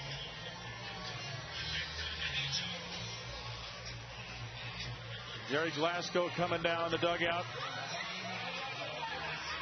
Caitlin Terry was almost perfect. Faced the minimum in 3 2/3, struck out 5. But this could be the final game for Nyjah Kennedy. And knowing Jerry Glasgow and knowing how he feels about Nyjah Kennedy, knowing how he's talked about Nyjah Kennedy, it does track that if this is going to be the end, he wants Nyjah to play a big part in this. Even though Terry was brilliant in relief, Kennedy will come in to try to get the final 3 outs and send Texas Tech back to the semifinals. And I think bring her in against the 9-hole to then face the top of the order, especially after that swing from Suarez. But I think that Jerry Glasgow, kind of to your point, would have a hard time with UCLA tying up this game or winning this game with Nyjah Kennedy sitting on the bench. He said earlier in the World Series, I worry all the time about Nyjah getting hurt. It's time to let her play. In the UCLA dugout, they got rally visors, they got dollar bills, and they got good vibes. Texas Tech's got the former National Pitcher of the Year and the 3-time All-American Kennedy. Desiree Spearman has come in the game to play left. She's the 4th different left fielder in 7 innings. And another pinch hitter is coming up here. Jasmine Leyva batting for Jolina Lamar. Leyva's last hit May 8th against Wisconsin. Until now. An opposite field knock for Leyva. Nobody is out. The top of the order is coming up, and UCLA will bring up Slimp as a tying run.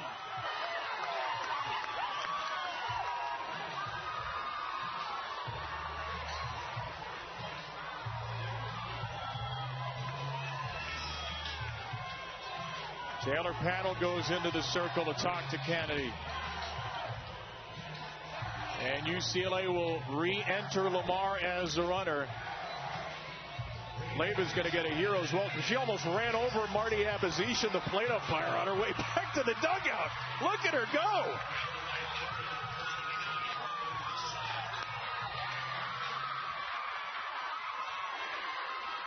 Not a bad time for your 5th hit of the year, is it? These pinch hitters coming in, firing up the dugout, firing up the fans. Megan Grant to the on-deck circle with nobody out.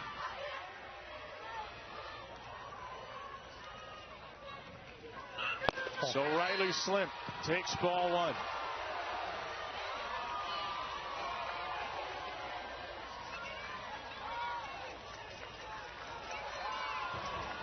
Slimp had a home run on Thursday night off of Jocelyn Brisky. A double in the game today. Change up from Kennedy and swords up against Slimp.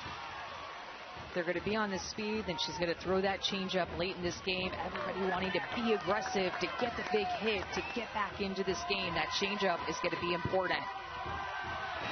Slimp with a good hack, but Kennedy's got the count in her favor at 1-2.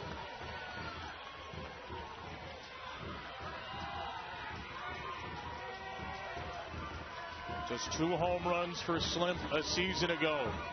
This year up to 16. A 3rd-team All-American. Trying to keep the party going. Line drive left field. That ball is foul. A tester. A just allowed strike. And it's still 1-2.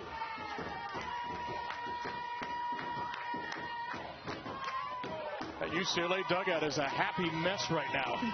Fake dollar bills and everything else strewn about. Not quite the same vibes across the way, but they do have the lead. 3 hard-earned outs to get against 3 All-Americans. Slimp down swinging. There's one, and a big one for Kennedy. 2 outs to get now.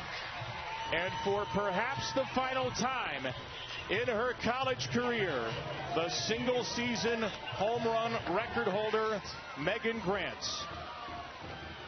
She homered off Nyjah at the World Series 2 years ago. And she takes ball 1.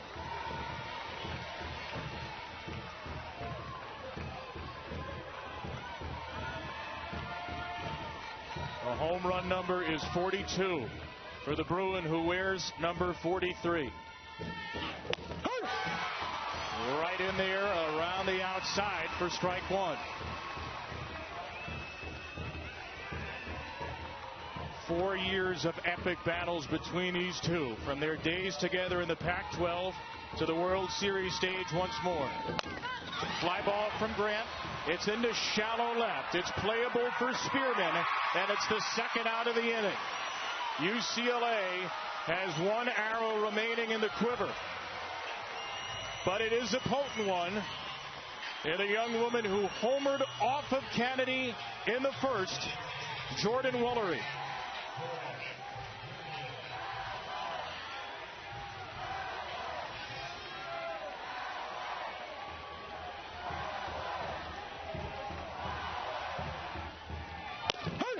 Strike 1, right in there. Woolery smiles, maybe wondering if she missed the opportune moment. Fly ball to center. Jordan Woolery does it again!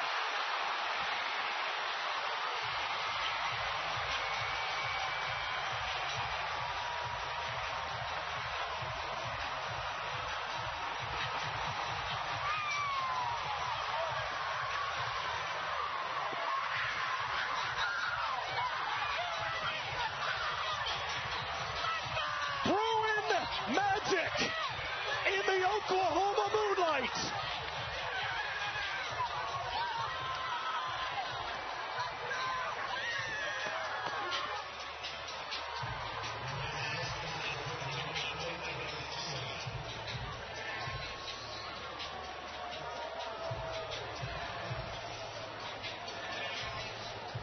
Here comes Caitlin Terry again.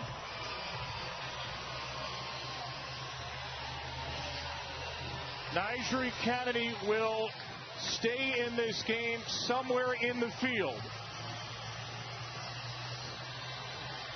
But it is Texas Tech 6. It is UCLA 6. And it was Jordan Woolery who could not go down without one more Titanic swing. The energy in this UCLA dugout has just been next level in the bottom of the 7th inning. These 2 pinch hitters spreading the energy to everybody else and giving Grant and Woolery both a chance to get up to bat in this bottom of the 7th inning. Nyjah's going to play first, just in case Jerry Glasgow wants her to pitch again. It's possible that is the last pitch she'll throw in college.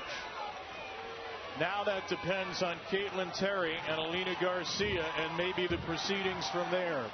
But a 3-run 7th inning with UCLA 1 out away from elimination has tied this game at 6. A World Series jammed with stars as far as the eyes can see delivers again. And Garcia goes after the first pitch. 7 innings, not enough. We are destined for extras in Oklahoma City. The bottom of the 7th always has this Bruin magic here in Oklahoma City. Jordan Woolery, she didn't want the 70-mile-an-hour mistake over the heart of the plate. She wanted the changeup out of the hand of Kennedy. One of the best to ever do it, the bat flip, tying up the game. But she doesn't get a chance without Suarez and Leyva. Jordan Woolery continues to be one of the most clutch hitters that has ever played at this UCLA program. My goodness, what a moment, and she wants the fans to love it up. For a UCLA fan, it might have been hard to pick their favorite of the record 207 home runs this season. I think now that number 208's in the books, there's no question. It's Jordan Woolery. 0-1 pitch, 2 outs, bottom 7, game-tying 2-run shot off Nyjah Kennedy. And Taylor Tinsley's career is not done. She takes the circle, perhaps rejuvenated, for extra innings at the World Series on Elimination Sunday, facing Maya Davis. And throwing strike 1, a career high 147 pitches for Tinsley. And Megan Grant returns to the field in right. She flied out to left as the tying run, but as has happened so often in her 4 years, Jordan Woolery's picked her up. The rare occasion Megan Grant does make it out. Now Davis down to first, and who's there but Woolery? We were talking about this in the break, but how big is it that Garcia got thrown out on a steal as Woolery makes this catch as a ball magnet, no problem on the backhand. But remember, the top of the 7 ended when Garcia was trying to steal third, and Texas Tech had the middle of their order coming up. That seems like such a precious big out for Texas Tech at this point in the game now. Lauren Allred. At the time, it just seemed like kind of an aw-shucks, risky Jerry ball move, and all of a sudden, we are in extra innings, and every decision and every moment is magnified as Texas Tech and UCLA play for the right to keep their season alive for the World Series semis. Number 150 here to Allred. And remember this from Texas Tech's perspective. They do share quite a bit of connective tissue from last year's team. They took the ultimate punch in last year's semis, an 0-2 two-out home run from Oklahoma's Abby Dayton to tie that game in the 7th. What did they do in the bottom of the 7th? Came back, got a run, walked it off. And Allred is hit by a pitch. Well, Marty Abizishan's going to bring her back to the batter's box. Maybe saying that this ball was in the river. Maybe saying that Allred leaned in. He's going to give Jerry Glasgow an explanation right now.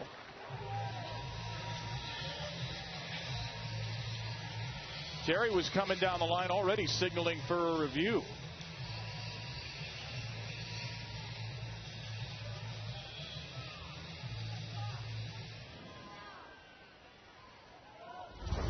Pretty close to the strike zone. Ruling on the field is that it was a ball that the batter moved her arm in front of. Rolled a ball. Texas Tech is challenging that it's a hit by pitch. First challenge. Plays under further review. All right, we're going to check in here. Christy Cornwell, our rules analyst, is standing by. Christy, take us through this play. So there are a few critical elements that the crew will have to rule on. If the ball's entirely in the batter's box, the batter does not have to move out of the way. In this case, we can see the ball is not in the batter's box, so the batter cannot intentionally move into the ball, which is what it appears has happened. So I believe this is the correct call. All right, so Christy, if the batter intentionally moves into the ball, then the call is simply ball one and the at-bat continues? Correct. It's a dead ball, and the batter stays in the box. Okay, thank you so much, Christy. So first challenge for Texas Tech. Allred's looking at it on the video board. It looked like she was talking to Marty Abizishan as well, just to get clarification. Okay, so is it a ball? Am I still going to get a chance to hit here?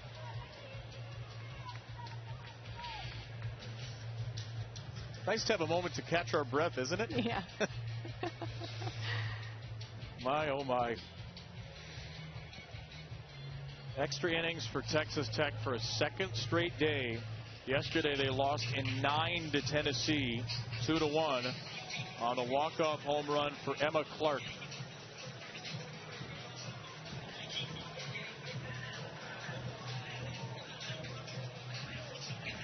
Jerry's hanging out with the third base umpire, Mike Burwell. Yeah, it looks like he's saying, yeah, this is taking a long time there.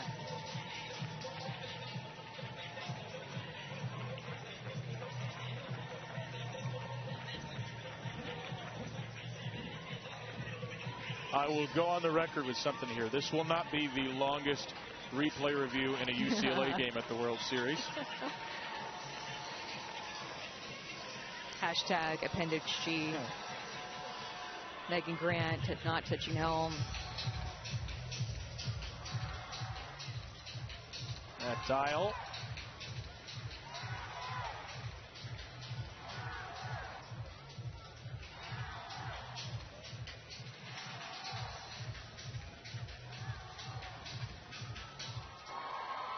After further review, the call on the field has been confirmed. It is a dead ball. The count will be 1 ball, 2 strikes. That's Texas Tech's first challenge. They have 1 remaining. Important that was a ball as well. If that would have been in the strike zone and Allred had leaned into it, then she, I believe, would be struck out, right? So that's why she was getting clarification from Marty Abizishan. Yep, it was a ball, so it'll be a dead ball.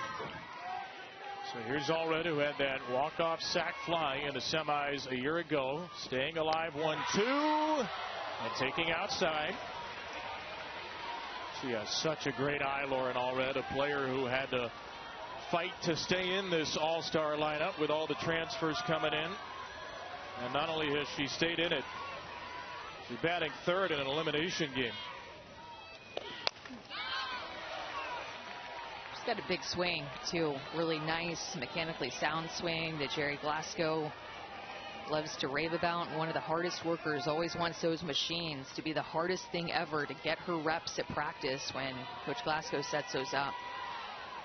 6 pitch to Allred, 156 pitch from Tinsley tonight. Ground ball to first. Busy little stretch here for Jordan, and there are 2 away.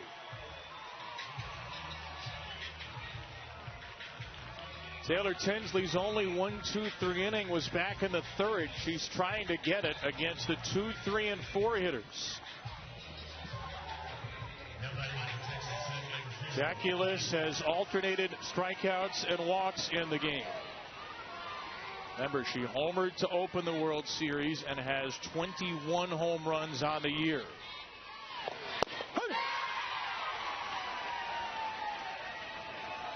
In the bottom of the 8th, UCLA will have Bri Alejandre, Kanaya Bragg, and Alexis Ramirez due up, assuming Bragg re-enters for Phillips. 5, 6, 7.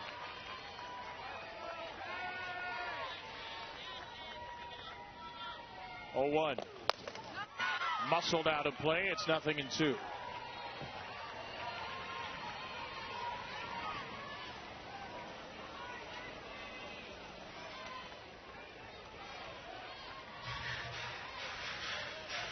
A 3-run bottom of the 7th for UCLA. A pinch hit homer by Ramsey Suarez.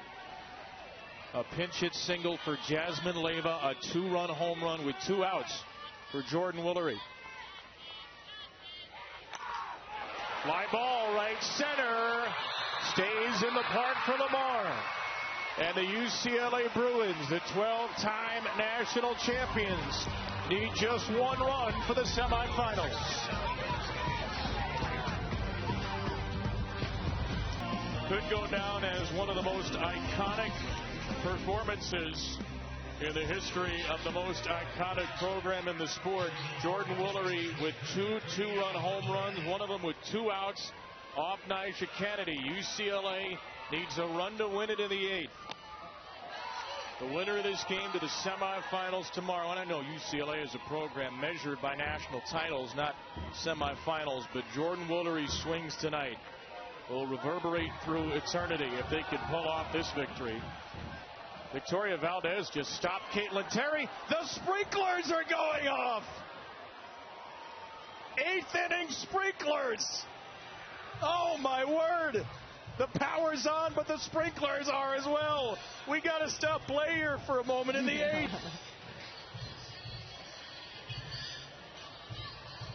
I love that they put umbrella on in the stadium. Only person needs an umbrella might be Lauren Allred out in right field. Well, you know, been a long game. We got to cover the cameras, rehydrate the field.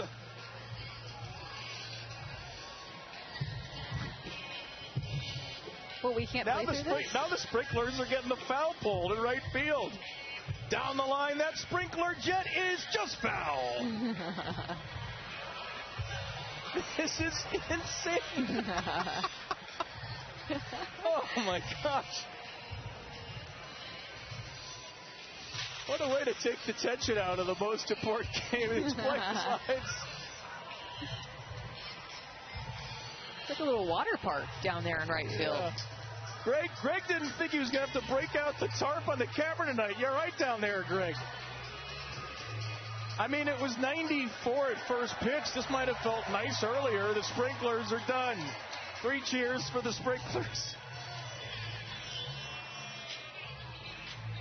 All right, Greg, get the camera fully operational again. I tell you what, if there's a ball hit down the right field line right now, we will have truly seen it all. So Caitlin Terry will be granted some more warm-up pitches. Well, if there is one hit down the right field line, the runners are going to be aggressive, trying to take extra bases. It's basically going to be a wet ball down there, especially just right down the line. Lauren Allred is the right fielder.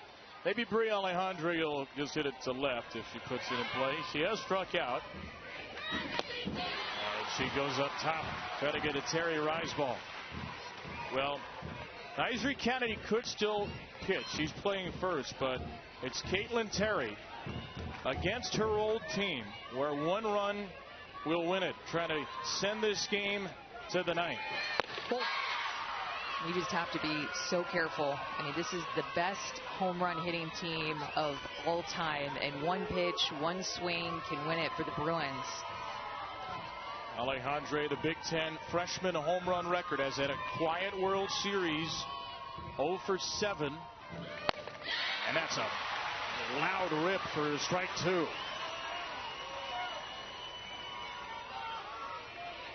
Three home runs in the tournament.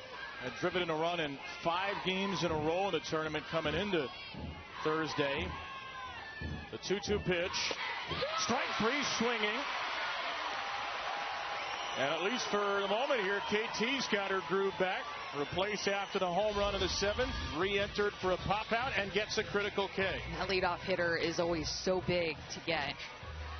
threw a lot of strikes, got some chases from Alejandre with the rise ball, and a few swings and misses there for the K in the first out. Kanaya Bragg re-enters with one out. Oh boy, called ball one. Looked like a good pitch at the knees. UCLA has 208 home runs, 209 now this year. None of those 209 are a walk-off. 1-1 to Bragg. Kanaya homered off of Texas Tech and Nigel Kennedy last year at the World Series. It was a game-tying home run in the 5th. Potential game-winning run in the 8th. Strike 2 as Terry is throwing with that fierceness and ferocity again. Yeah, and that rise ball is rising. It's jumping, it's moving. One thing that we've noticed about Bragg is she is really good hitting it to the opposite side of the field where the sprinklers just went off. Backdoor curve at strike 3 called. Hands on hips for Terry, staring into the Red Raider cheering section. She's punched out the first 2. Just paints that outside corner, backdoor action to a right-handed hitter right at the perfect spot on the knees to get Bragg. Back-to-back strikeouts for Terry here. Now Alexis Ramirez. Texas Tech trying to take this to the 9th for a second straight day. They didn't play a single extra inning game in the regular season. They played 2 memorable ones here in the postseason, coming in now a 3rd.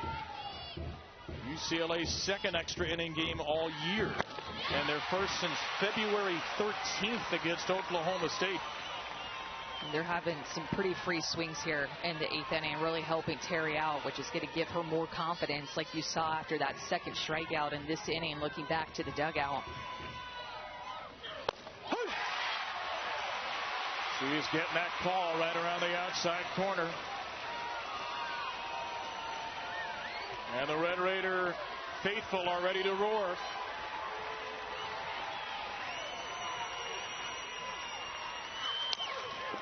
Into left center field. That is in for a base hit. Ramirez just floated it off the end of the bat. And UCLA has the winning run aboard with 2 outs.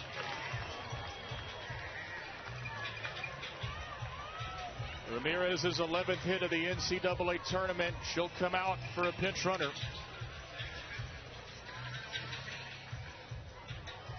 UCLA's already used a couple of substitutes in the game. Jayla Ann Mercado is available as a pinch runner. And look at this. Jerry Glasgow is going to make yet another pitching change. Here comes Nigel Kennedy again.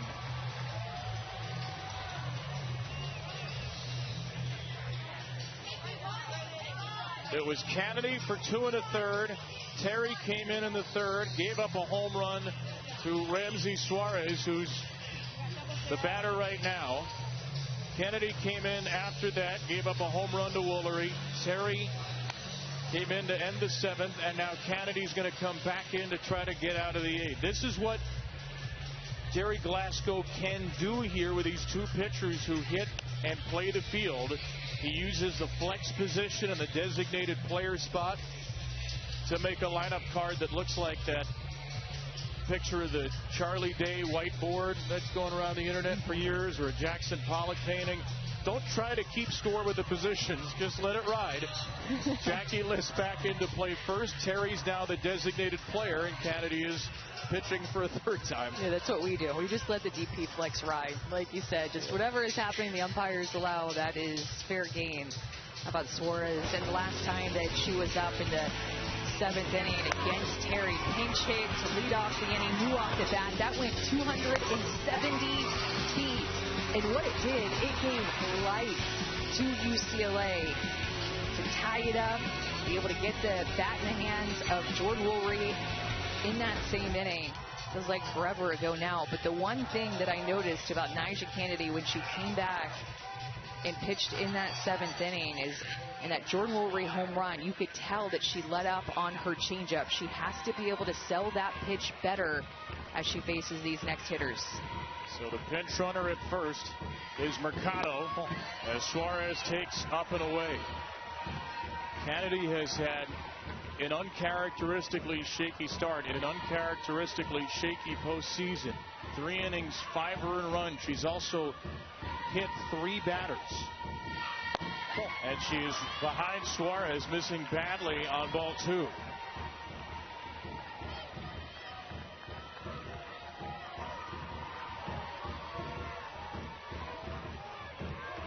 Mercado, the pinch runner, is the winning run at first.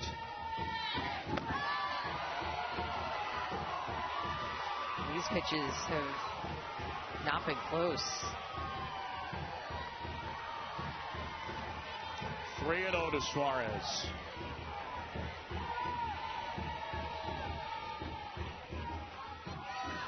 He takes a strike. She walks Suarez here. She gets a hit. I would not be surprised to see Terry enter back into this game. Suarez thought she walked, but perfectly to the outside edge. And a count to 3-2. Nyjah Kennedy in her 17th World Series game strikes out Suarez to send us into the ninth. 13 strikeouts for Texas Tech pitching. That was a miss.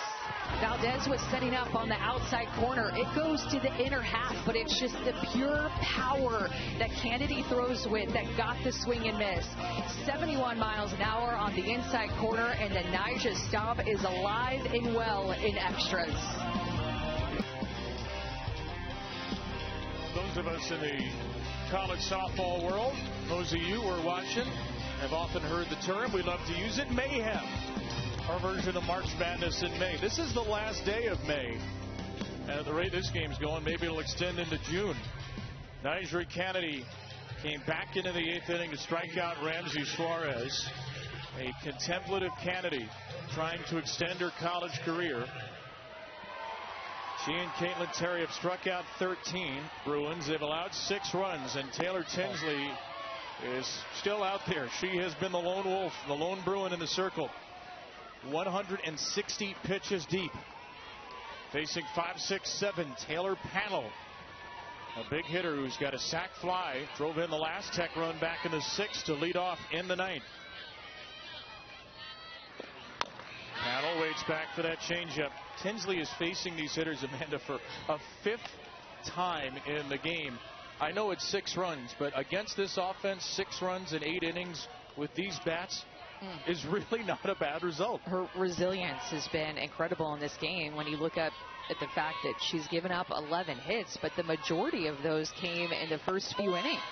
I mean, since then, she's been able to move the ball around. Now, there's been some walks and a couple of runs that were scored in the 6th, of course, but they have not been getting as many hits off of her in the later innings, and it's given UCLA a chance to get more hits on the board and get back into this game. 7 hits in the first 2 innings. 4 hits in the last 6.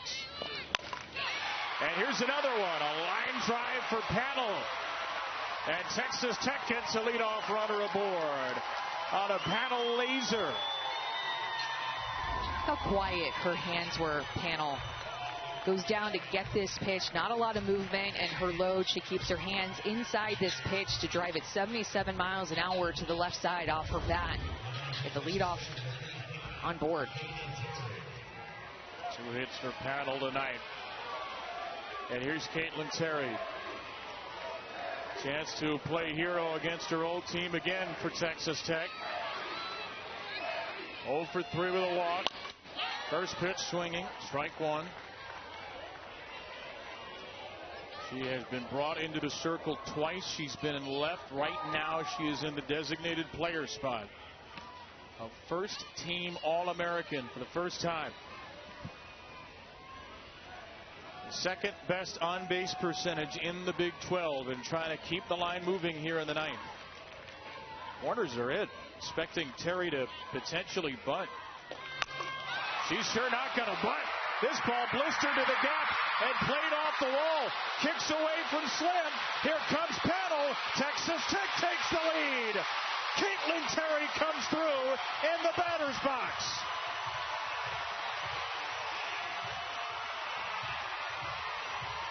The exact kind of swing Jerry Glasgow thought he could get this year out of Caitlin Terry. Pull your hips and drive your legs. That's what Jerry Glasgow likes to tell Caitlin Terry, and it's exactly what she did.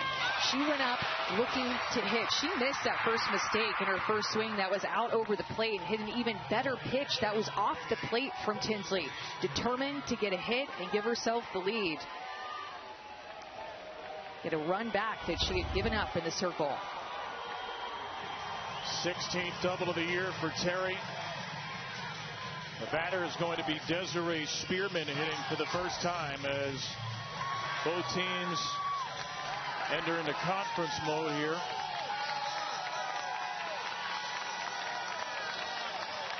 Texas Tech answers back from the big swing by Woolery.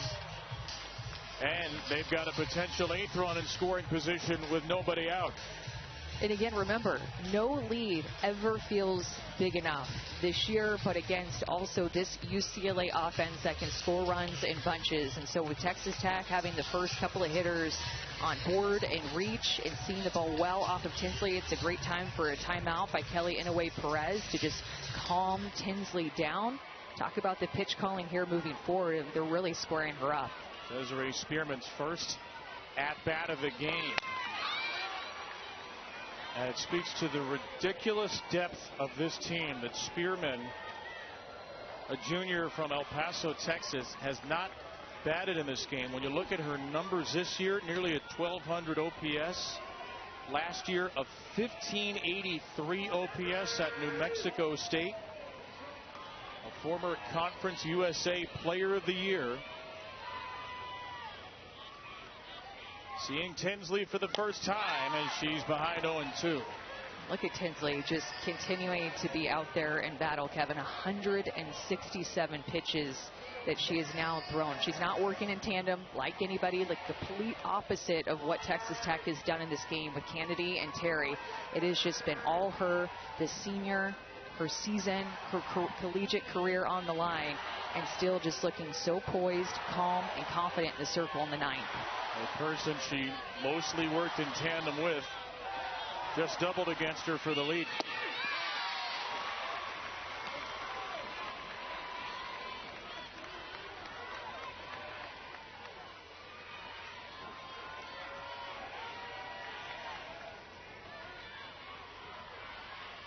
Valdez and Tony, the 8 and 9 hitters next. Spearman trying to at least move up Terry, if not do more damage. Well, and every time she gets the ball back, Taylor Tinsley will go to the very back of the circle, look out to the flagpoles or to center field and take a deep breath, try to gather herself. Every time she does this, whether she's given up 7 runs, no runs, doesn't matter. It's her routine, it's her belief, and it's what she's going to just lean on here late in this game. Leaning on it, 170 pitches in. Ground ball to shortstop. Garcia from her knees does not throw it. Decided she had no chance to get Spearman, which sets up a perfect bunting situation for Victoria Valdez. 2 on and nobody out. First hit of the NCAA tournament for Spearman, who had 2 walks but was 0 for 5. And here's Valdez. This will almost certainly be a bunt attempt. That hit her. It did. Oh my goodness. Valdez, who is 2 for 27 on the year, trying to give away an out, gets hit to load the bases. Right in that forearm. Sure did.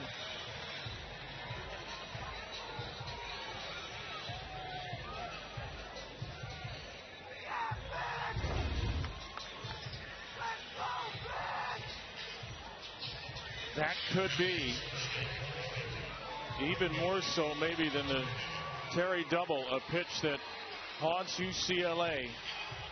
Because now you have the bases loaded, nobody out for Tony, Williams, and Davis. Kellyanne Perez talking to Marty Abization. Maybe there's a question she has of, did Valdez offer? Would it have been a swing?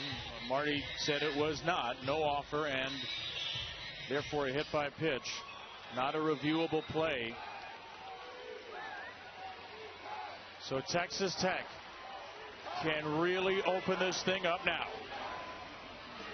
Ball.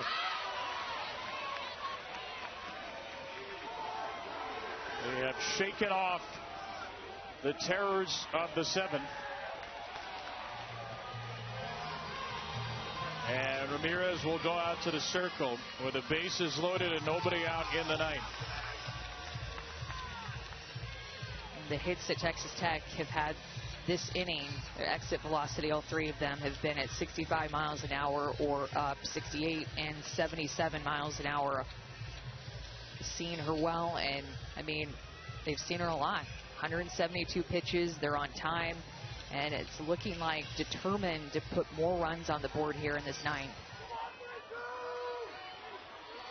Corners are in. You can't be surprised if Tony tries to bunt, or if she tries to hit for power with Texas Tech. Can't be surprised of anything at this point. She may not be hitting at all. It's 2-0, and these two have been in the dirt. 2 hits today for Tony, her first at-bats in the World Series. Terry, Spearman, and Valdez are the runners. And Kellyanne Perez is out trying to get her infield in place, I think. She's yelling at Lisa Fernandez, I think, down at the end of the dugout, trying to communicate, not sure what it was. Looks like Lisa Fernandez is going to go in and to the front of the dugout and talk to her, but just trying to get a hold of each other.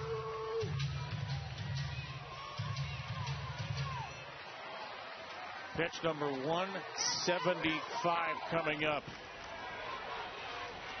The iron arm of Tinsley. Got a chase from Tony. Would have been ball 3. Most pitches thrown at the World Series since Rachel Garcia, another pitcher in that UCLA legacy, threw 179 in 2019. And Jerry Glasgow is going to take a timeout. I don't know how anybody has a timeout left in this game. I think we've had about 37 timeouts between the two teams. But Jerry Glasgow is going to take his with a 2-2 count. Call the runners together. Call in Haley Tony. That Rachel Garcia game, I believe she had a walk-off home run against Washington. So a pitcher that threw almost 180 pitches, went extra innings, and she had the walk-off hit for UCLA in that game. Epic performance by one of the Bruin best. A game that sent them to the championship series. Champ Series, they would win over Oklahoma, their last title in 2019.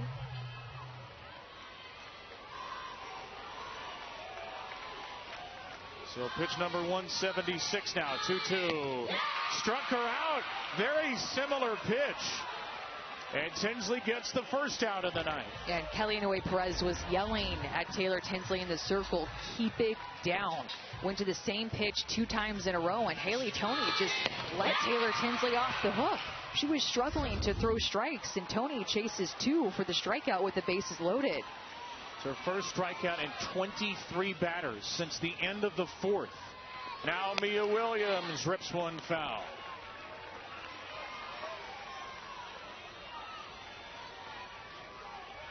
Williams, 2 hard singles, hit by a pitch, a home run, and a flyout. Bases loaded, 1 out. A run across in the 9th for Texas Tech. Their home run and RBI leader at the plate. Ball. Great take by Williams. Well, and Tinsley, to Kellyanne Perez's point, is keeping the ball down, throwing a lot of drop balls in this inning, trying to get Texas Tech to hit some ground balls and not have pitches get elevated and elevated out of here via the long ball.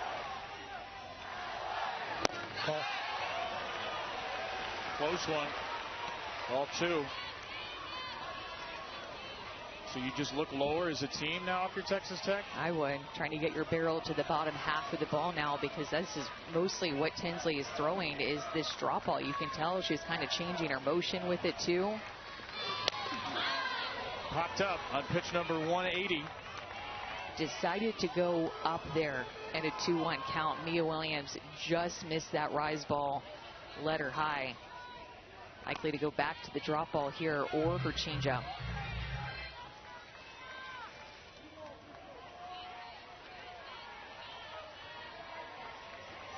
Terry, Spearman, and Valdez around the bases. 1 out, 9th inning. 2-2 pitch in the dirt. Williams shakes her head. It'll be a 3-2. Hard to pick the most dangerous hitter in the lineup for Texas Tech, given the star power. At the moment, though, this may be the one. The All-American, who's reached base 4 times today. Grounds a 3-2 into the dirt. Kevin, Taylor Tinsley is just not giving in here. I mean, you could see her relying on this drop ball. That is not one of what you would say her best 2 or 3 pitches that she throws, but she's going to it situationally here and still having success off of it.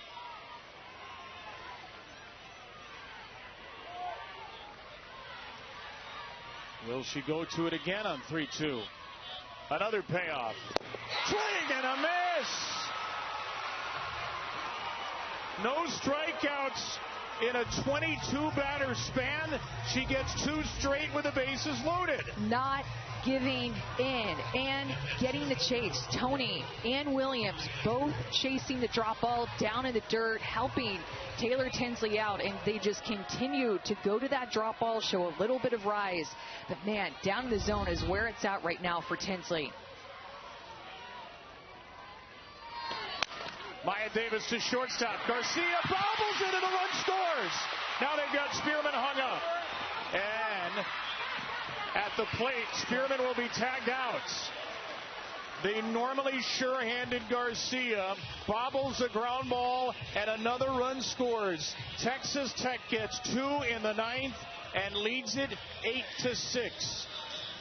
The Bruins have the big bats coming up with Grant due up 3rd and Woolery, who tied it, due up 4th. But they will need to rally again. Nigeri Kennedy got them fired up with a strikeout to end the 8th. Panel and Terry come through in the 9th, and they're once again 3 outs from the semis. Nigeri Kennedy is technically in the circle right now, but that's only in the literal sense because she's returned to first base after getting the last out of the 8th inning. Caitlin Terry, for the 3rd time, has re-entered the pitch. This is the 5th pitching change of the game, but Jerry Glasgow's only used 2 pitchers. And once more, Caitlin Terry will try to close this out. She started the 7th inning, gave up a home run to Ramsey Suarez, came out, came back in to get the final out of the 7th, the first 2 outs of the 8th, allowed a hit, came out. So Jolena Lamar struck out in her only at-bat against Terry. And Texas Tech is once again 3 outs away from eliminating UCLA and heading to the semifinals. It'll be Lamar, then Riley Slimp, then Megan Grant. If anybody gets on, Jordan Woolery, who tied it with a 2-out homer in the 9th. High fly to center from Lamar, but not deep enough. And it will be the first out in this 9th inning. So 2 outs to get for Texas Tech after a 2-run 9th inning. And right now, Caitlin Terry stands to be not only the pitcher to close it out, but stands to have delivered the winning hit with her double in the 9th against the team she transferred from, against the team she helped lead to the World Series 2 years in a row. 5 innings of relief, 3 hits, 1 earned run, no walks, 7 strikeouts.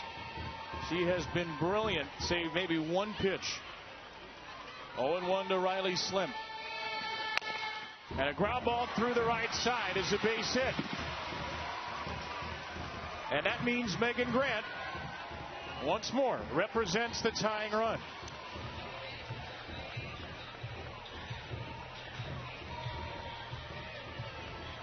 Grant was hit by a pitch in the first. She's 0 for 3 since, but her teammate, her best friend, her partner in crime of the lineup, Jordan Woolery, has picked her up.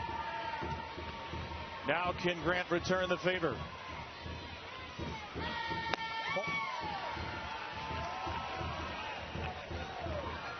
She's homered in her last 3 World Series games into tonight. Back-to-back first-team All-American, a National Player of the Year finalist. And before the next pitch, Tara Archibald out to chat with Caitlin Terry. I wanted to get this one right for sure after that really wild pitch that she threw to Grant.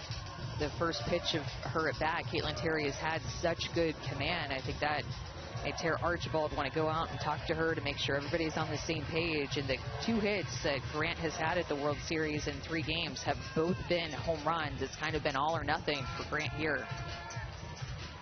She's 2 for 9. Has walked once, has been hit by a pitch. But as you mentioned, those 2 hits are long ones. Missed the target of Valdez badly. Might have been right near the edge of the zone, but doesn't get the call.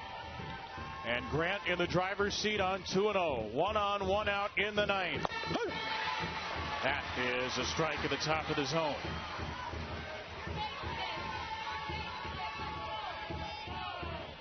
The first teammates in D1 history with 30 homers in the same season. Woolery with words of encouragement from the on-deck circle. 2-1 pitch. Way too tall. And after every pitch, you can see it. Jordan Woolery breathing life into Megan Grant.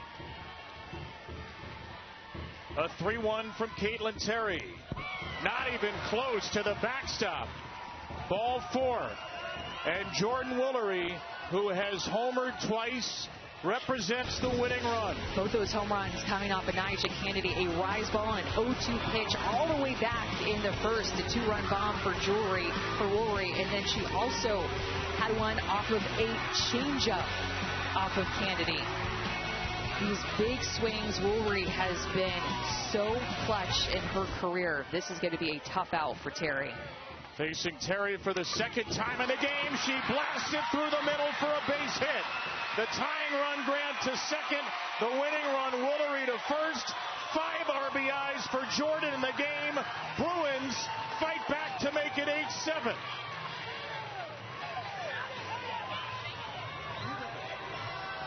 Kept in the ballpark this time, but keeps the line moving. Sends it right back up the middle of the field. A curveball that just did not get in enough. And Jordan Woolery can beat in a couple of different ways. Home runs, but can also just shoot a single up the middle for another RBI. Well, there was no chance that Jerry Glasgow was going to allow Nyjah Kennedy to face Jordan Woolery again, but he will bring Nyjah Kennedy back in to face Alina Garcia. And now Caitlin Terry's going to go into left field. It's been a while since she's been there. Terry's been in left, Logan Halliman's been in left, Michaela Garcia's been in left, Desiree Spearman's been in left, and now Terry is back in left, where she did misplay a ball earlier.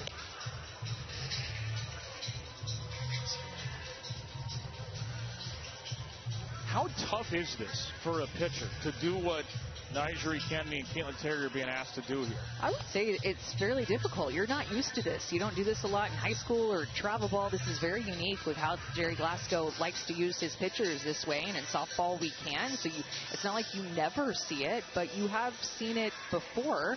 And it's his way to manipulate the lineup. But it's tough as a pitcher to go in and out. You get locked in. You go to first base or left field, or you go to the bench. And just know that you have to stay ready at any given time that Coach Glasgow might put you in.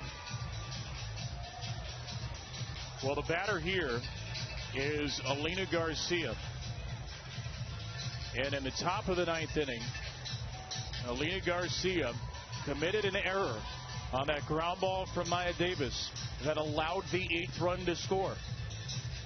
Now, obviously, we don't know how these at-bats would play out. You can't butterfly effect this, but maybe, just maybe, if Garcia fields that ground ball cleanly, it's a tie game. As it stands, the tying run Grant at second, the winning run Woolery at first. UCLA down a run with 2 outs to go. Garcia 0 for 3 in the game, hit by a pitch from Kennedy. And swings at the first pitch and pops it up. Here's Terry once again in the center of the action. And once again, UCLA is down to its final out.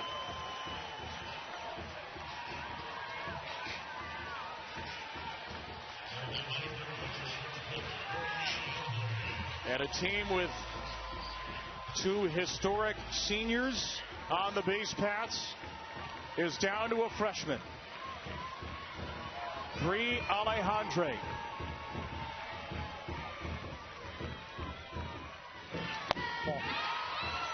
This is the moment where Nyjah Kennedy really has to spot her pitches here.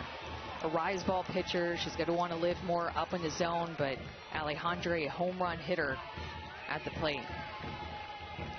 Kennedy re-entering into this game for the 3rd time, her 70th pitch. A big rip by Alejandre on a pitch right near the heart of the plate. It's been a tough night and a tough World Series for Bree. 0 for 8, 5 strikeouts at the World Series. First and second, 2 down. Takes ball 2.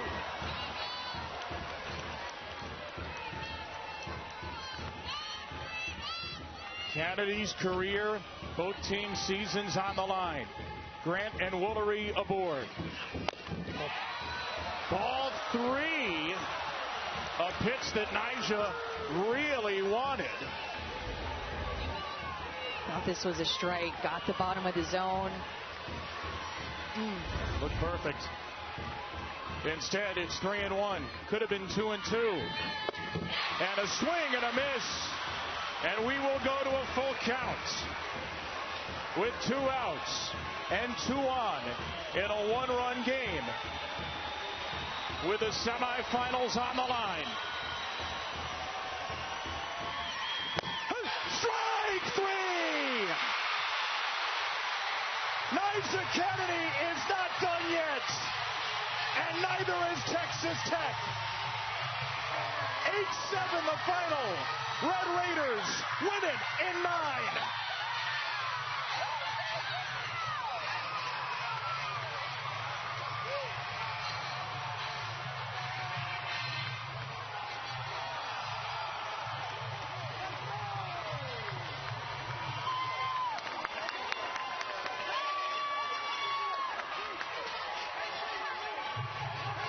What a game. And the first person that Nyjah Kennedy looked to as they were running in to celebrate the win was Caitlin Terry. A massive embrace between those two, going back and forth, and a lot of love and embrace should be given to Taylor Tinsley as well. But Kennedy and Terry bearing down when they need to. A 1-run game, 24 hits in this game. This was an absolute brawl. And unfortunately, like we saw Jordy Fromm's career come to an end earlier, Megan Grant and Jordan Woolery are officially done playing college softball in that UCLA uniform. Despite a 5 RBI game for Woolery, their careers left stranded on base. Our Capital One rewarding performance goes to Caitlin Terry. Caitlin Terry just came in and took control of this game with the way that she found the strike zone early. She was able to pound the zone, had 7 strikeouts, had the big double. A 2-way player, and Caitlin Terry was so clutch. I mean, so much pressure on her, pitching against her former team, hitting against her former team. And that's why she's a player of the game. And she is with Alyssa Lang. Caitlin, not only did you have a huge day in the circle, but you had the winning hit. Walk me through your mindset going up against your former team in a win-or-go-home game today. Yeah, I mean, I wasn't successful my first 3 at-bats. I think just kind of staying on top of the ball and knowing for what I'm hunting for and just honestly getting it for my team. When it comes to the way you and Nyjah pass the ball back and forth, how would you describe the trust you have in each other? I mean, it's insane. It's something we did at the beginning of the season, and this is what it's meant for. Like, we did that for this reason, and we just love Nyjah, love this team. Come on. You guys are no strangers to clutch time situations. When this game goes into extra innings, walk me through what the conversations were like with this team. I mean, it's just stay calm, play our game. It's a 0-0 ball game at the end of the day, even if it's extra innings, just kind of trusting each other. You guys are still alive. You get a shot at Alabama tomorrow, but you got to beat them twice. Why can this team do it? Just for the family, honestly. This team just plays for each other. The love that each other has for each other, it's just amazing. Caitlin, congratulations. Thank you. Adrenaline still coursing through the veins of Caitlin Terry, and tears flowing for Jordan Woolery, who did everything. 3 hits, 2 homers, 1 game-tying homer in the night, drove in 5. This is the agony of the sport, that somebody's career has to end. And for Jordan Woolery and Megan Grant, who put together the most prolific power-hitting season for a duo in D1 history, we will see them in the AUSL. Their career ends at UCLA. Congratulations to them and Taylor Tinsley, who pitched her guts out. But it's Texas Tech joining Texas.